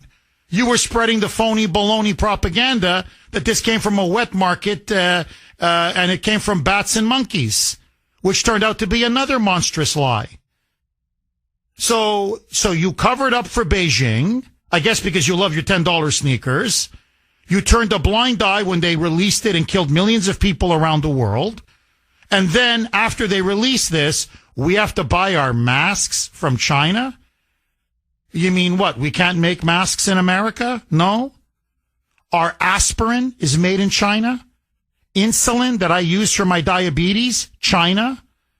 So much of our entire supply chains made in China. So when they launched a devastating biological weapons attack, we were not self-sufficient or independent enough as a country to provide for our own basic needs. And the country came to the conclusion that we need to reshore so much of what we've given away. And, Bill, let me just say this and I'll give it right back to you. How come you hate this country so much? You cry for your $10 sneakers. Tell me, what about the millions and millions of Americans whose jobs went to China, whose factories went to China, whose manufacturing went to China? How about everything that they've stolen from us? All of our technology, all of our intellectual property, how they've ripped us off, how they've cheated on every single trade agreement, how they dump steel, how they dump coal, how they dump everything into our country. So you can sell that's what I mean. See how cheap Americans will sell themselves for? So you can buy your $10 sneaker? So you're willing to enslave a population, betray your own country for a $10 pair of sneakers. Congratulations, Bill. So, I mean, you're like that $10 streetwalker. $10 and you'll do anything. Conservatives in America now think that every consumer product should be controlled by the federal government. No. You should only be allowed to buy federally approved products. And anything they don't approve of, you don't get to choose from all the world's products. You just get spoon-fed the ones that we like. You don't get to choose because you're dumb. If you're left to your own devices, you'll walk around Walmart and buy $10 sneakers. We can't have that. Well, you see, you didn't answer any of my arguments because you can't. But let's just go. George Washington supported a tariff. Was he for a centrally planned economy? You don't like that? John Adams. You don't like that? Andrew Jackson. You don't like that? Abraham Lincoln. You don't like, I could go on and on. FDR, Harry Truman, Eisenhower. So for most of our history, we had a large protective tariff to encourage American jobs and American manufacturing. No one's saying you can't buy any product you want. We're just saying we're going to level the trade playing field so we don't betray our own people, our own workers, and our own companies. It's called patriotism. Bill, you should try it. You may like it. But go ahead. Buy your $10 sneaker. I don't know what to tell you. You're willing to sell yourself for that? Go ahead. Now I know why you're a shill for Beijing. You're a shill for Beijing because you'd sell your soul for a lousy pair of sneakers. Bill, if you're going to sell yourself at least a little bit higher. I don't know, something. I think you should value yourself a little bit more there, Bill. I don't know, at least sell yourself for $100, not $10. 8:19 on the great WRKO. Jeff Kuhner, Boston's Bulldozer. 617-266-6868 is the number. This is from Dolores on Messenger after my back and forth with Lazarus. Back from the dead. Risen from the dead. Bill in Sudbury. Jeff, it always boggles my mind how ignorant people like Bill can be. Well, yeah, as I wrote back to Dolores during the break, they just mindlessly parrot Democrat talking points. I debate this crazy left-winger on Newsmax. I'm on again this Friday, I believe at 11:35. I think it's going to be the same guy. We'll see. And it's amazing. What Bill just said is exactly what he said to me, what was it, a week or two ago on trade. Like, it's the same. I'm like, it's the DNC. You can't think independently for yourself. It's even the same words, the same phrases. It's just the Democratic National Committee talking points. It's a central command economy, but yeah, denying people choice. Yeah. I'm like, oh my God. You know that Washington, from George Washington all the way until Bill Clinton, we had tariffs in this country. It was only under Bubba and NAFTA did you see this very aggressive move towards a world of open borders and free trade. So what? So throughout the whole 19th century, we had a centrally planned economy? Like, are you stupid? Calvin Coolidge, the 1920s, centrally planned? Really? Eisenhower, centrally planned? The 1960s, Reagan, centrally planned? Like, duh, can you be that stupid? I mean, fine, there's an argument to be made for free trade, but the DNC is not the one to make it. But it's sad, because that's all they do. It's like they just parrot the same talking points. And what to me is frightening is I'm like, you sound like these Communist Party members. You're like zombies. And you just mindlessly repeat things. But you pat yourself on the back. You think so well of yourself. For what? Being a zombie? And again, what'd I say? $10 sneakers. That's his price. I have a right to $10 sneakers. And remember, these are the same liberals, think about it, who go on about slavery. My God, it's an abomination. We should be teaching it to our kids. We should be ashamed of ourselves. Reparations. Yeah, we'll buy shoes made from slaves. Yeah, China uses slave labor. And? Well, I thought you guys were against slavery. No, not when it comes to putting sneakers on your feet. Or underwear on your rear end. Or whatever it is you buy at Walmart. Or other places. With stuff made in China. I mean, it's disgusting. And that's another thing. How do you sleep with yourself at night? Do you know that the person that made those sneakers was worked to death in a sweatshop in the most subhuman conditions imaginable? Like, do you have any idea what you're wearing? And the human price that was paid? It's like you're buying something made by a slave. Or as close to slavery as you can come. $10 sneakers. And notice, when you say to him, but what about all the Americans who lost their jobs? What about all the plants, all the factories, all the manufacturing, all these small towns that have been decimated all across the country? Does that bother you at all? No. $10 sneaker. Look how they sell themselves so cheap. This guy's not even saying, buy me for $1,000. He's saying, buy me for $10 lousy. A $10 sneaker, and that's it. He'll sell his soul. 617. And by the way, you can still buy your dinky sneakers from China. That's another thing. We're going to control what you can buy. No, it's just going to be more expensive. That's all. No, China's going to get a tariff. They tariff us, by the way. We sell our goods to China. They tariff us up the wazoo. So they can tariff us, but we can't tariff them.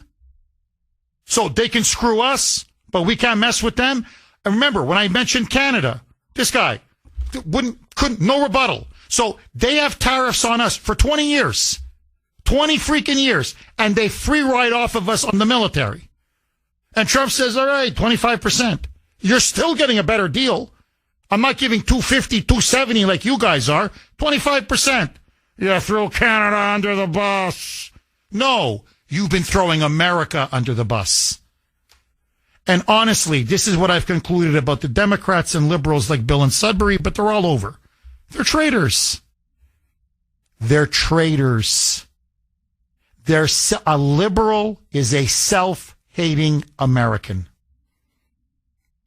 They sell their own, and they sell their own for nothing. Okay? For peanuts. Caroline in New Hampshire. Thanks for holding, Caroline, and welcome. Thank you, Jeff, for taking my call. My pleasure. So before I talk about what I wanted to talk about, you did mention China, and I was watching, I don't watch TV, but I was watching this military channel on YouTube, and this very high military person was talking about China, and it was only like, I think it was quite recent, actually, and he said that China military is growing at a staggering pace, and they are preparing for something. They have an airfield in their desert called Dingjing, which doesn't compare to like our Edwards, but it's huge. And they found on satellite that they have a scale model of Taiwan. I mean, they're ready. And they also have, outside of there, they have scale models of our destroyers. And then in another spot, they have it of our aircraft carriers. I mean, that's a target practice. So those are our guys on those ships, and they are getting ready for something. So they are not, peaceful people. But I would like to talk about something else, which is extremely important, because I need people to understand, like, Bill, what are you doing? This is a dangerous country here. So 36 years ago, do you know what happened in China? It's Tiananmen Square. Tiananmen Square was a horrific thing that I think you Caroline, can you do me a favor? I'm up against a break. Please hang on. The short answer is liberals like Bill don't care about Tiananmen Square. I mean, it's an important point, and I want you to finish it. They don't care. I'm telling you, they don't care. 8:32 on the great WRKO. Jeff Kuhner, Boston's Bulldozer, 617-266-6868. Let's go right back to Caroline in New Hampshire. Caroline, your first point was bang on, absolutely spot on. China now is engaged in the biggest military buildup in history. I mean, that's just a fact. Bigger than even what we did during the Cold War on our side and on the Soviet side. And they've already got Taiwan targeted. They've got our destroyers targeted, our ships targeted, our aircraft carriers targeted. They are ready. If they need to invade Taiwan or if they plan to invade Taiwan, they will take it over probably in 24 to 48 hours.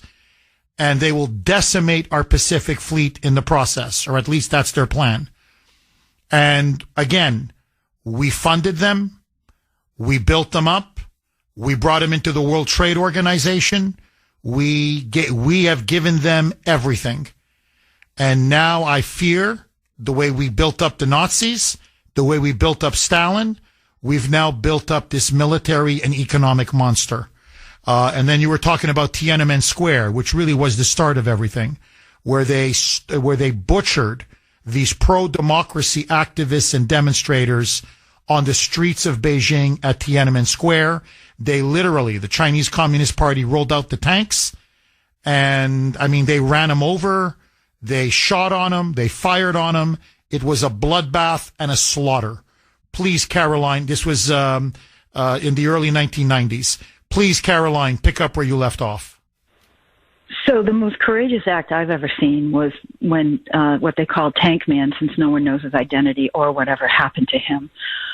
But when they brought the tanks out on this peaceful protest, and he stood right in front of these tanks, and there was a reporter that they didn't know was there from a hotel room that videotaped this, and he just put his hand out in front of all these tanks, and he stopped them. And that's courage, Jeff. And that's what we need in this country right now, is courage to risk everything for what we originally fought for, is our freedom. But at any rate, I just want to tell you my personal story real quick. This is how I learned and why I speak out and call on your show. So my niece, I came back from Hawaii back about 10 years ago, and my niece was going to BU. And I wanted to meet her. And she brought a friend with her. And her friend was from China.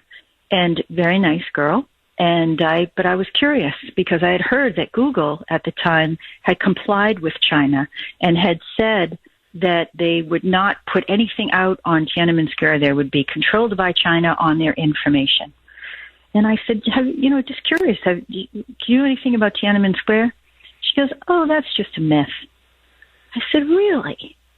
And I said, just curious, but, you're from a communist country. I said, how did you get out?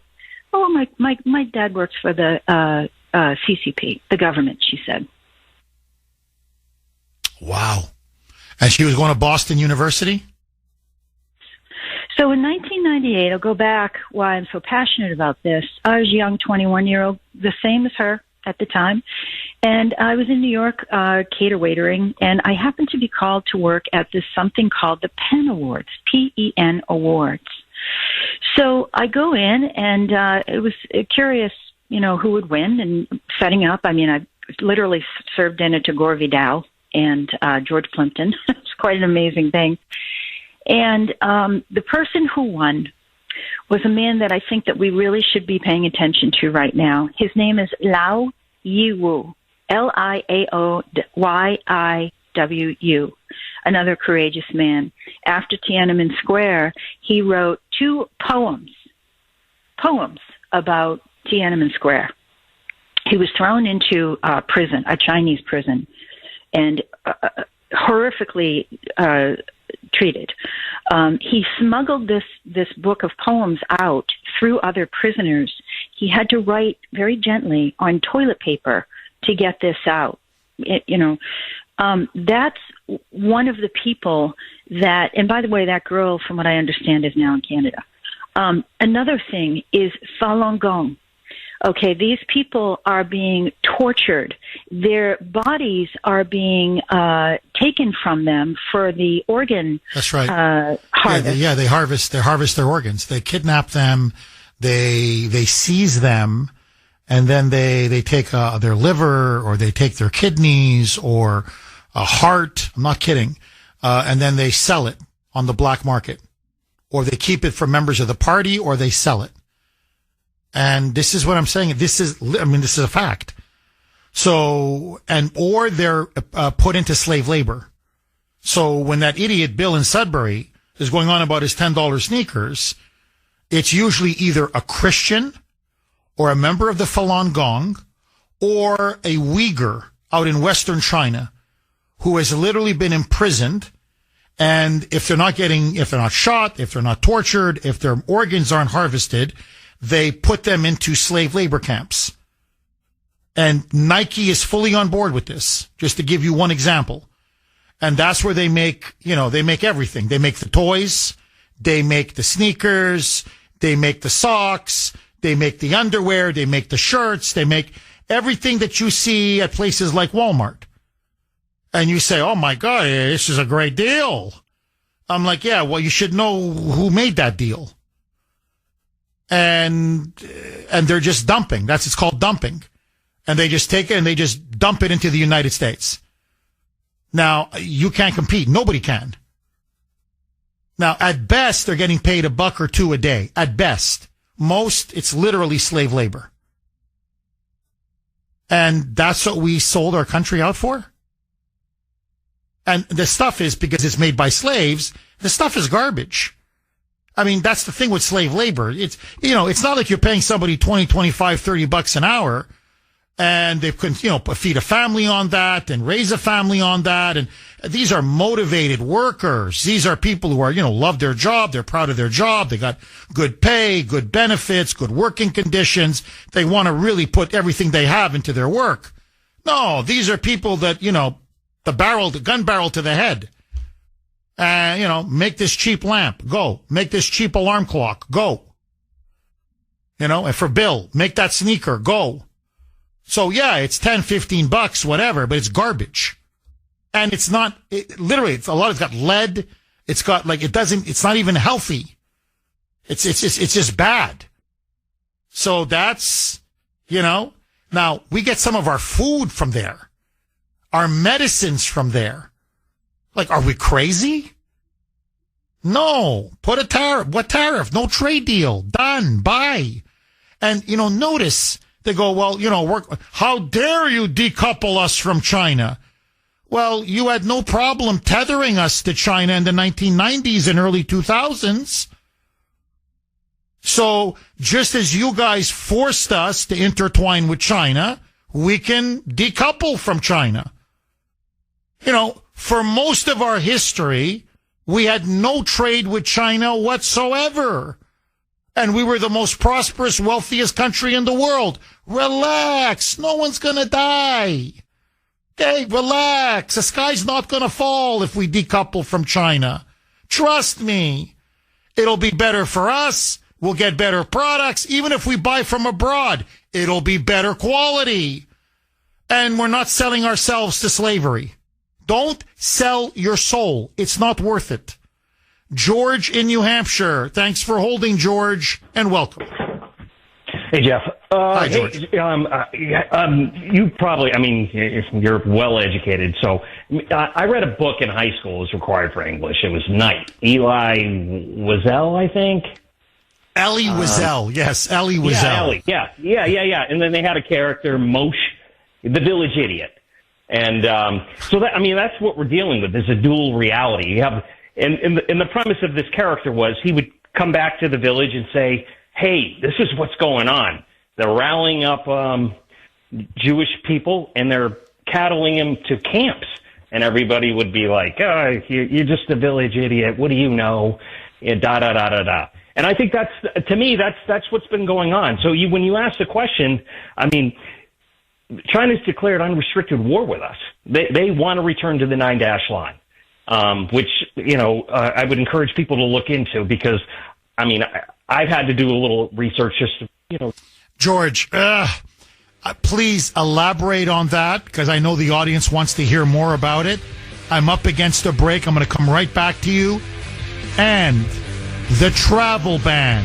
Oh, the libs are going crazy over that next. 8:51 on the great WRKO. Jeff Kuhner, liberalism's worst nightmare, baby. All right, let's go right back to George in New Hampshire. George is saying, look, it's pretty obvious now what the Chinese Communist Party is up to, both in China, in the region, and of course here in the United States. And George, you were saying that they have an ultimate plan or objective. Please, can you elaborate on that, George? A little reading I've done on it, Jeff, it's the 9-dash line, which basically I believe it's in the 50s or maybe late 40s, and basically they're just basically going back to old maps. And they're saying, this is our territory. We're going to, it's our property. We're going to take it over. Taiwan's part of it. Philippines are part of it. Gulf of Tonkin. Basically, the issue is they're a growing country that needs resources. And it's interesting when I called in, and the reason I called in was because I think you really hit the nail on the head. And it's this: we need Russia, like it or not. Russia has vast resources. They lack manpower. China needs resources, water, food, minerals, and so forth. And we need to basically court Russia. And that's why this Ukraine war has to end soon. We need to work in tandem. We both have our own interests as countries. I don't agree with Russia on a lot of things, but, the bottom line comes down to this, and that's why I brought that Moshe character up, is that how do you teach someone hardship? We've been so indifferent as a country for so long, affluent, and, the local person is thinking about the next tattoo and, just stupidity. They don't understand. They're not worried about the next food or taking care of their family or taking and raising their own kids. I don't know how you how you change that in our culture. It's everybody's looking at their phone. They're worried about the mundane things that really don't matter to anything in terms of survival. And I don't know how you correct it, but, they've declared war on us, and like it or not, what we decide to do, we decide to do. I was at a reunion. I'll be real quick, Jeff. I was at a reunion for a little bit ago, and we were talking about the China thing, and I was talking to a friend, and basically he was saying a John Deere guy who's an engineer, I'm assuming like Iowa, maybe wherever their headquarters are, went to this conference. He's walking this floor, and he comes upon something he was currently designing, but the Chinese had it on display. So basically his point being was they hacked into his computer and basically ripped off his whole design and already had it on the market. I mean, how do you that's why it's unrestricted warfare. They'll do anything and everything to sabotage us. Bingo. Bingo. So, George, drop the mic. Honestly, dynamite call. Best audience in the business. Jeff, come on. You like a tape. It's true. I don't know what else to say. Look, and this is what I was trying to get across to Bill, but look, you're talking about, tattoos and phones. This guy, it's $10 sneakers. Okay. That's what most people, that's what a lot of liberals are interested in. Look, they're stealing from us. They're literally ripping us off. It's not just a phrase. They steal our ideas. They steal our products. They steal our technology.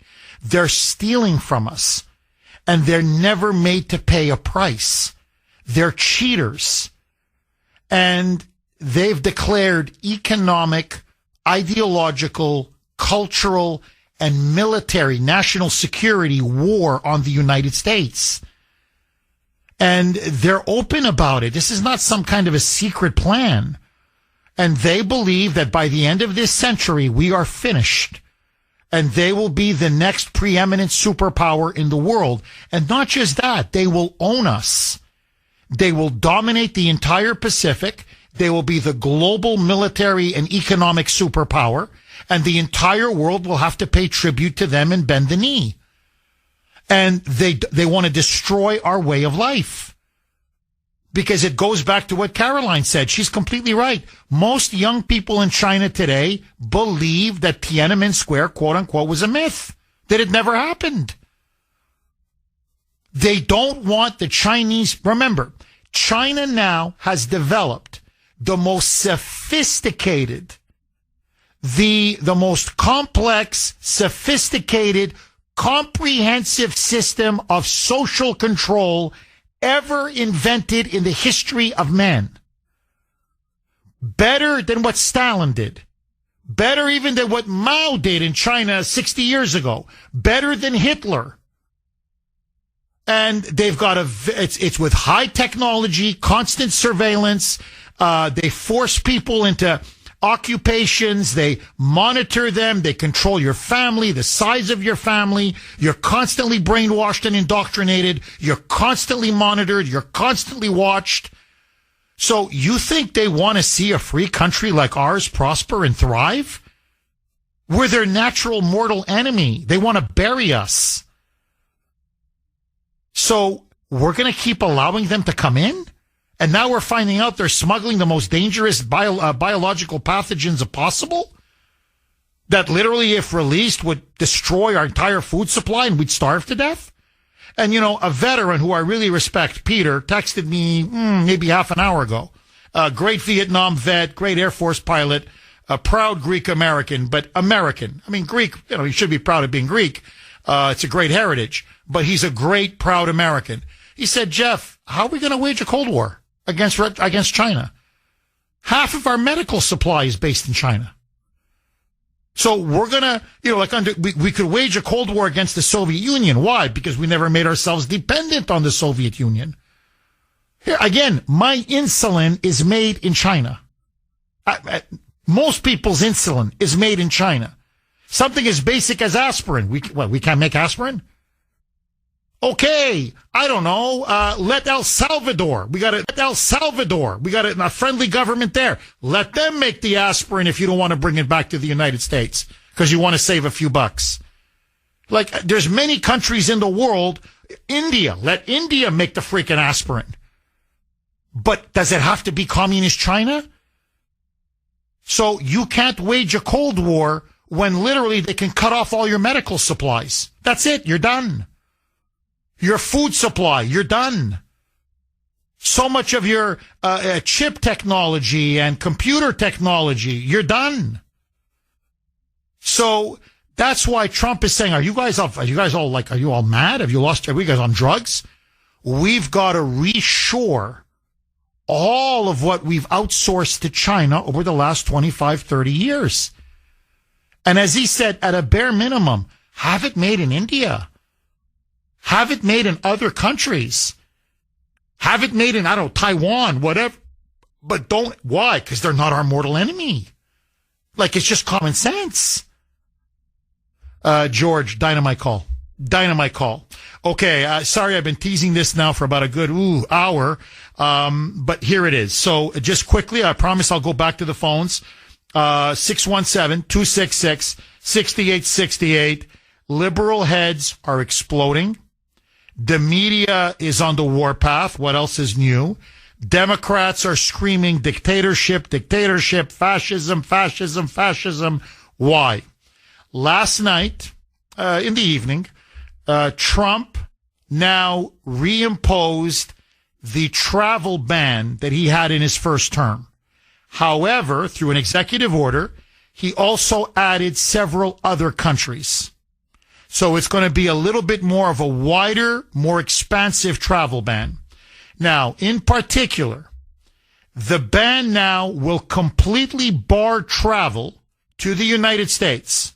So that no one from that country can come in on a tourist visa or a work visa or a student visa or any other visa. You can only come in on a diplomatic visa that is given to you by the federal government itself. In other words, for whatever, the leader of a country wants to come, you're going to meet the president, whatever, or the vice president, okay, and you and your wife are allowed to come and whatever, your security. That's it. But outside of that, no citizen from that country can enter the United States. It's a full ban, travel ban. Okay, number one, Afghanistan, which I get. It's crawling with Al-Qaeda and the Taliban. What used to be Burma, now called Myanmar. Chad, the Republic of the Congo, Equatorial Guinea, Eritrea, Haiti, Iran, Libya, Somalia, Sudan, and Yemen. So if you've noticed, most of these countries are from the Middle East or Africa, and in particular, Afghanistan, Chad, the Republic of the Congo, Equatorial Guinea, Eritrea, Iran, Libya, Somalia, Sudan, and Yemen are Islamist hotbeds.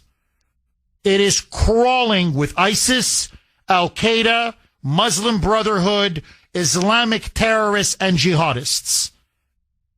So, in other words, we don't want the risk of, and Trump made that point yesterday, in the wake of that vicious attack in Boulder, Colorado, by an Egyptian national, an illegal alien who overstayed his visa. He was on a tourist visa, and they overstayed his visa. He was an illegal alien. And he said, we don't want people like that coming into our country. They literally burned Jewish American citizens alive. Alive. They've just burned them alive. So we don't need people like this coming in. They're not going to come in. Now, Haiti, you're saying, well, why is Haiti on the list? Because there are so many transnational gangs and criminals. I'm not saying every Haitian's a criminal, far from it, but Haiti now is being overrun by warlords and transnational gangs. The same thing, by the way, with Myanmar. And they're like, no, we're waging a war on MS-13, a war on Tren de Aragua, a war on all of these transnational criminal organizations. We got to stop all of the fentanyl coming in, the human trafficking, the sex trafficking, the drug trafficking. Nobody comes in until you guys solve your problems back in the back home in the home country. Now, there is an additional list of countries which will be barred from permanently immigrating to the United States, as well as you cannot get a tourist or a student visa. So there's going to be a lot of restrictions, not complete ban. They can still get, for example, a temporary work visa. That's it. That's it. But you can't come in as a student or as a tourist or get a green card. So they're really putting strong restrictions. These countries are Burundi, Cuba, Laos, Sierra Leone, Togo, Turkmenistan, and Venezuela. So, in all, it's, let me see here. In all, it's 19 countries. 12 of them are a complete and utter travel ban. Now, I want to ask you two questions. And then go back to the phone lines. 617-266-6868. Notice there's one country not on the list. The moment this story broke last night, I'm like, okay, I honestly thought China was going to be on the list.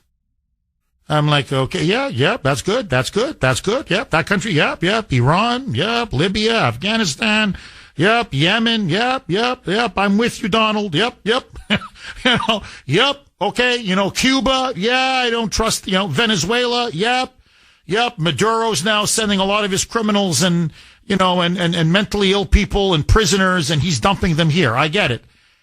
But where's China? I'm like, China's not on the list. Now, on one hand, I understand. We still have a ton of trade with China. We do still a ton of business with China. So Trump doesn't want to potentially tip the U.S. economy into a recession if he's to cut off all economic ties with China and bar every single Chinese citizen from coming in. He's going after the student visas. He's going to impose tariffs. He wants to start pushing containment, but he's not going to make a full travel ban. Okay. But part of me is saying, shouldn't China be on the list? Or at least give them a heads up saying, you're not on the list now, but in about, a year or two, I'm giving all of you advance notice. Sell your businesses here, sell your land here, dump all of it, because you're all going to be on this list in about, 18 months. Instead, China is not on this list. Should China be on the list? Would you put China as part of the countries that should be on this travel ban? I want to hear from you. 617-266-6868. And one more question. Liberals are now screaming bloody murder. They say this is discrimination. This is racism. This is bigotry. This is, in some ways, his Muslim ban or Islamic ban, except it applies to many countries, not just Muslim countries, but these are predominantly Muslim countries. And that this is Islamophobia, racism, and bigotry and discrimination. That Trump should not be discriminating or targeting these countries. That by doing this, he's sending a message again that America is a racist, white supremacist, anti-Islam country. Do you agree? I don't. I think we should have done this a long time ago. To me, this makes perfect sense. These are dangerous countries. Many of them are Islamic, as I said, hotbeds of Muslim terrorism and jihadism. You can't vet all the people there. And as Trump pointed out, these are such poor countries, many of them. They don't have a proper criminal database system there. So they can't even properly vet their own citizens. And so you have Joe Schmo coming, say, from Sudan. I'm just going to pick one country and say, well, is this person a terrorist? Is this person part of a gang? Is this person, I don't know, a jihadist? Let's do a background check. They don't even have a criminal database in Sudan to check on. So Trump is saying, no, Biden opened up the borders. 20 million illegals poured in. Most of them, we didn't know who they are. Look at what this Egyptian national, this illegal, this savage, what he did in Boulder. If you don't know who they are and you can't properly vet them, we don't let them in, period. You're going to put the national public safety and security of the United States first. I agree with this travel ban. Do you? Or do you think it's exclusionary, racist, and bigoted?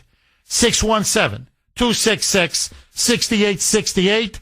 Dane in Florida. Thanks for holding, Dane, and welcome. Yes, Jeff. Jeff, no more chop suey for me. I don't want to get food poisoning. Okay? On a serious note, remember the last... Remember the last time that witch from California, Nancy Pelosi, was in Chinatown on February 2020 saying, how dare Trump put a travel ban? Yes. What did we get next? The Wuhan scamdemic. Okay. Listen, now is the time for President Trump to play his Trump card, because right now he's holding a royal flush in his hand. Okay. He needs to take every acre of land the communist China own in this country and just take it. Period. Okay, Emmett Gray, call whatever you want.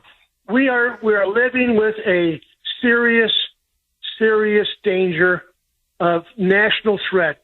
In South Dakota, okay, when I left there, Christy Noem took land to stop the Chinese from buying it next to where?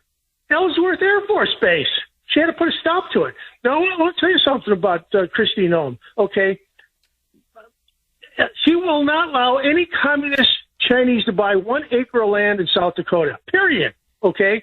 You know, they call Elon Musk tech guys big balls. Well, I got a name for Christy Nome. You know, she has what you call chesticles, okay? She's doing a superb job. Good thing they brought her to Washington, okay? They need more people like her. And stop this Chinese takeover of American soil. It's the biggest danger. I mean, to farmland. And, you know, next on the list I'd put that idiot Bill Gates, too, because he's doing the same thing. And who's the biggest friend of China? Bill Gates, another communist.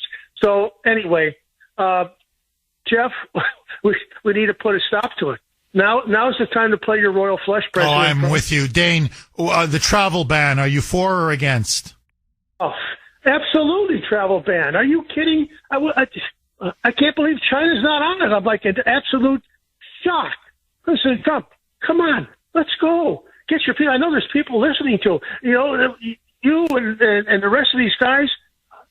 Of course, absolute 100, not a 100,000%, as you always say, ban, travel ban. Absolutely, positively.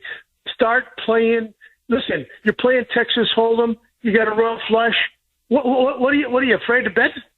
Yeah, all in. I agree with you. Just load it up. Everybody go all in because you're holding the winning hand. Dane, dynamite call. Thank you very much for that call. Do you support the travel ban? And in particular, should China be added to that ban? Your calls next. 919 on the great WRKO. Jeff Kuhner, Boston's Bulldozer. 617-266-6868 is the number. Okay, this is now President Trump last night in a video announcing that the recent terror attack in Boulder pushed him to make the final decision. He is going to reimpose the travel ban, and this time it's not going to be 7 or 8 countries. It's going to be 12 countries. Roll cut 3, Mike. The recent terror attack in Boulder, Colorado, has underscored the extreme dangers posed to our country by the entry of foreign nationals who are not properly vetted, as well as those who come here as temporary visitors and overstay their visas. We don't want them. You think? Yeah. No, we don't want them. We don't want them. And listen now to Trump saying, look, here's why I'm imposing the travel ban. How many people come into our country on, say, a tourist visa and like this Egyptian national, okay, Mohammed Suleiman, okay, or Solomon, this guy, Mohammed Solomon, by the way, with his wife and 5 children, and apparently now they're all on welfare. They're all on welfare. And you have a judge, a Biden-appointed judge, who is now blocking the Trump administration from deporting Solomon's wife and 5 children back to Egypt. And, you know, who's feeding them? We are. Who's housing them? We are. Who's taking care of them? We are. So they overstay the visa. They're on welfare. They commit these brutal acts of terror. They burn American citizens alive. And then when we want to deport them, a Biden judge steps in and says no. At least temporarily, issued a temporary restraining order. And so Trump's saying, look, we need this like we need a hole in the head. So he goes, I'm tired of it. They come to this country on some kind of a visa, usually a tourist visa. They overstay the visa, and either they stay on welfare, they get on welfare, or whatever, some kind of scam where they're milking the system, or they commit acts of terrorism or crime. Listen now to Trump. Roll cut 3A, a Mike. In the 21st century, we've seen one terror attack after another carried out by foreign visa overstayers from dangerous places all over the world. And thanks to Biden's open door policies, today there are millions and millions of these illegals who should not be in our country. In my first term, my powerful travel restrictions were one of our most successful policies, and they were a key part of preventing major foreign terror attacks on American soil. Yep, and what did Biden do? day one, he rescinded and rolled back everything that Trump had put in. So they were coming in from all over the world. So we imported terrorists, we imported gangbangers, drug dealers, you name it, human traffickers, drug cartels. It didn't matter. They just kept coming. So listen now to Trump saying, I am not going to turn this country into France, into Britain, or into Germany, or into much of Europe, where they just keep coming and coming and coming by the millions.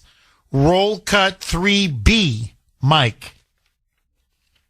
We will not let what happened in Europe happen to America. That's why on my first day back in office, I directed the Secretary of State to perform a security review of high-risk regions and make recommendations for where restrictions should be imposed.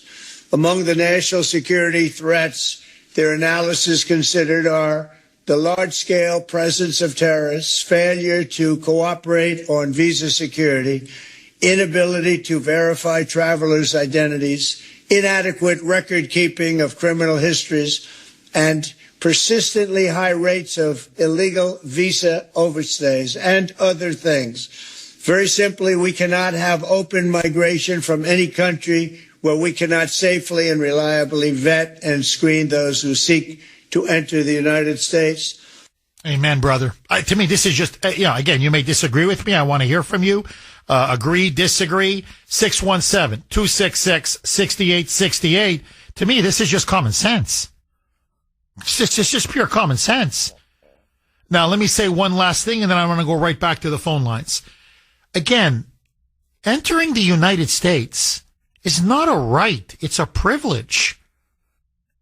For example, my wife is going to, and Grace and Ava are going to go to Lisbon. They're going to go to Portugal.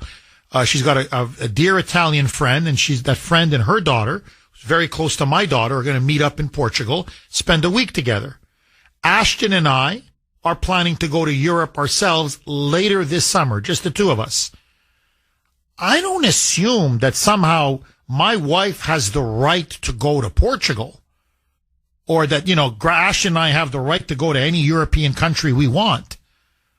It's a privilege. If they let you in, great. And when you go there, you respect the rules and you obey the law. Now, this idea that somehow people are entitled to come to America, that they can just travel here or stay here or, get a tourist visa and then stay here as long as they want. No. It's a privilege. And if a country keeps taking advantage of that privilege, as many of these countries on that travel ban list do, or if they can't, we want to check on someone to see if they do have ties to criminal gangs, or if they do have ties to terrorist networks, and your country is so poor and so backward and so dilapidated that you don't even have basic criminal databases, well, I'm sorry. If we can't vet the person coming in, we're not going to let that person in. We haven't signed a suicide pact. And the first job of any leader, of any president of the United States, is the safety and security of the American people. I'm talking about dealing with foreigners.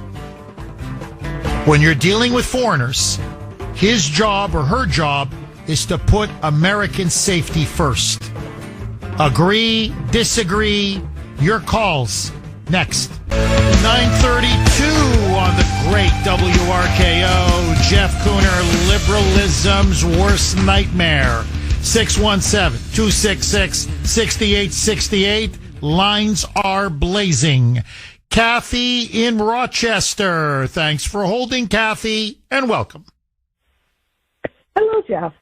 Hi, Kathy. First of all, I thank President Trump for the travel ban. That makes so much sense what he said. Just listening to what he says makes so much sense. And when you listen to liberals speak, or the Democratic Party, who are basically Marxist communists, they don't make any sense. No matter what they say, they make zero sense. And when you listen to Donald Trump, everything the man says makes total sense, because he wants to protect Americans, and that's his job, is to protect us. That's what we voted him in office for, is to fix our country and protect us. The Democratic Party, they're criminals, and all they do is support the criminals. They never support we, the people of this country. They're always on the wrong side of every issue, no matter what it is. It's just amazing. But the reason I was calling you is earlier you were talking about Walmart, shopping at Walmart and buying $10 sneakers that are made in China. But, I just wanted to make you aware that Americans really don't know what's going on in this country. Many of our brands, iconic brands, have been taken over by private equity firms. And I'm going to give you an example. Knitwell, okay, the company is Knitwell. They own the brands Ann Taylor, Chico's, Lane Bryant, Loft, Talbot's, White House, Black Market, and more. And they are owned by a company called Sycamore Partners, who is a private equity firm. They also own, they bought a winery, St. Michael Winery, a school, the Goddard School, other products, Express. Let me see, there's quite a few here. And that is what's happening in this country, is that all our brands, hotels on Cape Cod, they're all owned by private equity firms. Everything is being purchased by private equity firms. And they are the people that we should be blaming, because they are the people that allow all the manufacturing to go on in Muslim countries like Malaysia, Sri Lanka, Indonesia. Then we have other, manufacturing going on, Pakistan, Vietnam, India, China. India is really growing. They're starting to manufacture a lot of products in India. But we have to blame our own companies, not so much the Chinese government. They're smart. I mean, they're brilliant. They're smart. If we're the idiots that want to go over there and set up shop, of course they're going to welcome us, because they're going to benefit from that. But we have to start making wiser choices as to what we buy, because everything, no matter what it is, Nike sneakers are made in Vietnam. So it doesn't matter if you're paying $10 for a pair of sneakers or $210. Stuart Weitzman, that's another example, is owned by this Sycamore Partners. Go into the Stuart Weitzman shop in Rentham. They're selling shoes for $800 a pair. I mean, but they're made, in China. It's crazy. So we as consumers have to either stop buying all this junk, but we have got to blame our own corporations, because they're the ones who are creating this mess. Oh, Kathy, I couldn't agree with you more. And look, this is when I really became an economic patriot or an economic nationalist, or if you want to call me a protectionist, I really don't care. It was in the 1990s, and I was then at Ohio University. I was a teaching assistant. I was working on my PhD, my doctoral dissertation, and I was teaching a lot of the students at Athens, Ohio. And many of them came from different parts of Ohio. And many of them came from military families, families who had served in Vietnam, in Korea, in World War II. Many of them came from small towns. Good, decent, salt of the earth people. And when NAFTA got implemented, it took less than a year. Everything started to go overseas. It was American companies, so what you're talking about now, these big hedge fund people, private equity people, corporate America, wealthy corporations who just emptied out these towns, hollowed them out. Factory after factory, plant after plant. And I remember these kids were, in college now. I say kids affectionately. They're adults, obviously. And they're like, we don't understand. Our town has been destroyed. There's no jobs. There's no opportunity. We can't even sell our homes because nobody wants to live in our community anymore because all the jobs are gone. So my parents spent their whole life working, scrimping, saving. And now not only are my parents out of work and they can't find any work, but our home has suddenly lost all its value overnight. And, they're like, my father served in Vietnam, or my uncle served in Korea, or my, whatever, my granddad or whatever served in World War II. Many of them have siblings that are in the military. And they're like, why is our country doing this to us? Like, they were literally bewildered. It broke my heart. And they just were asking, they were just posting, putting up their hands and they called me professor. They were saying, Professor Kuhner, we don't understand. And remember, this was Bill Clinton and Newt Gingrich. So this wasn't just one party. It was the Democrats and the Republicans. It was the Clintonistas, Bill Clinton, and the Republican-led Congress. And I'll never forget, I was dead set against NAFTA. I said this thing is going to be a disaster. Ross Perot warned everybody in the 1992 presidential election debate, you're going to hear this giant sucking sound, and that's going to be our jobs and our manufacturing and our factories going down to Mexico and God knows where else. He was completely right. And I'll never forget this, Kathy. And it's something I'd love to write about if I ever get around to, with my kids and everything. But I'd love to write at least a chapter on what happened during NAFTA. I'll never forget it. It was naked bribery. Naked. Bill Clinton went to Congress and there were Republicans against it, Democrats against it because their constituents were against it.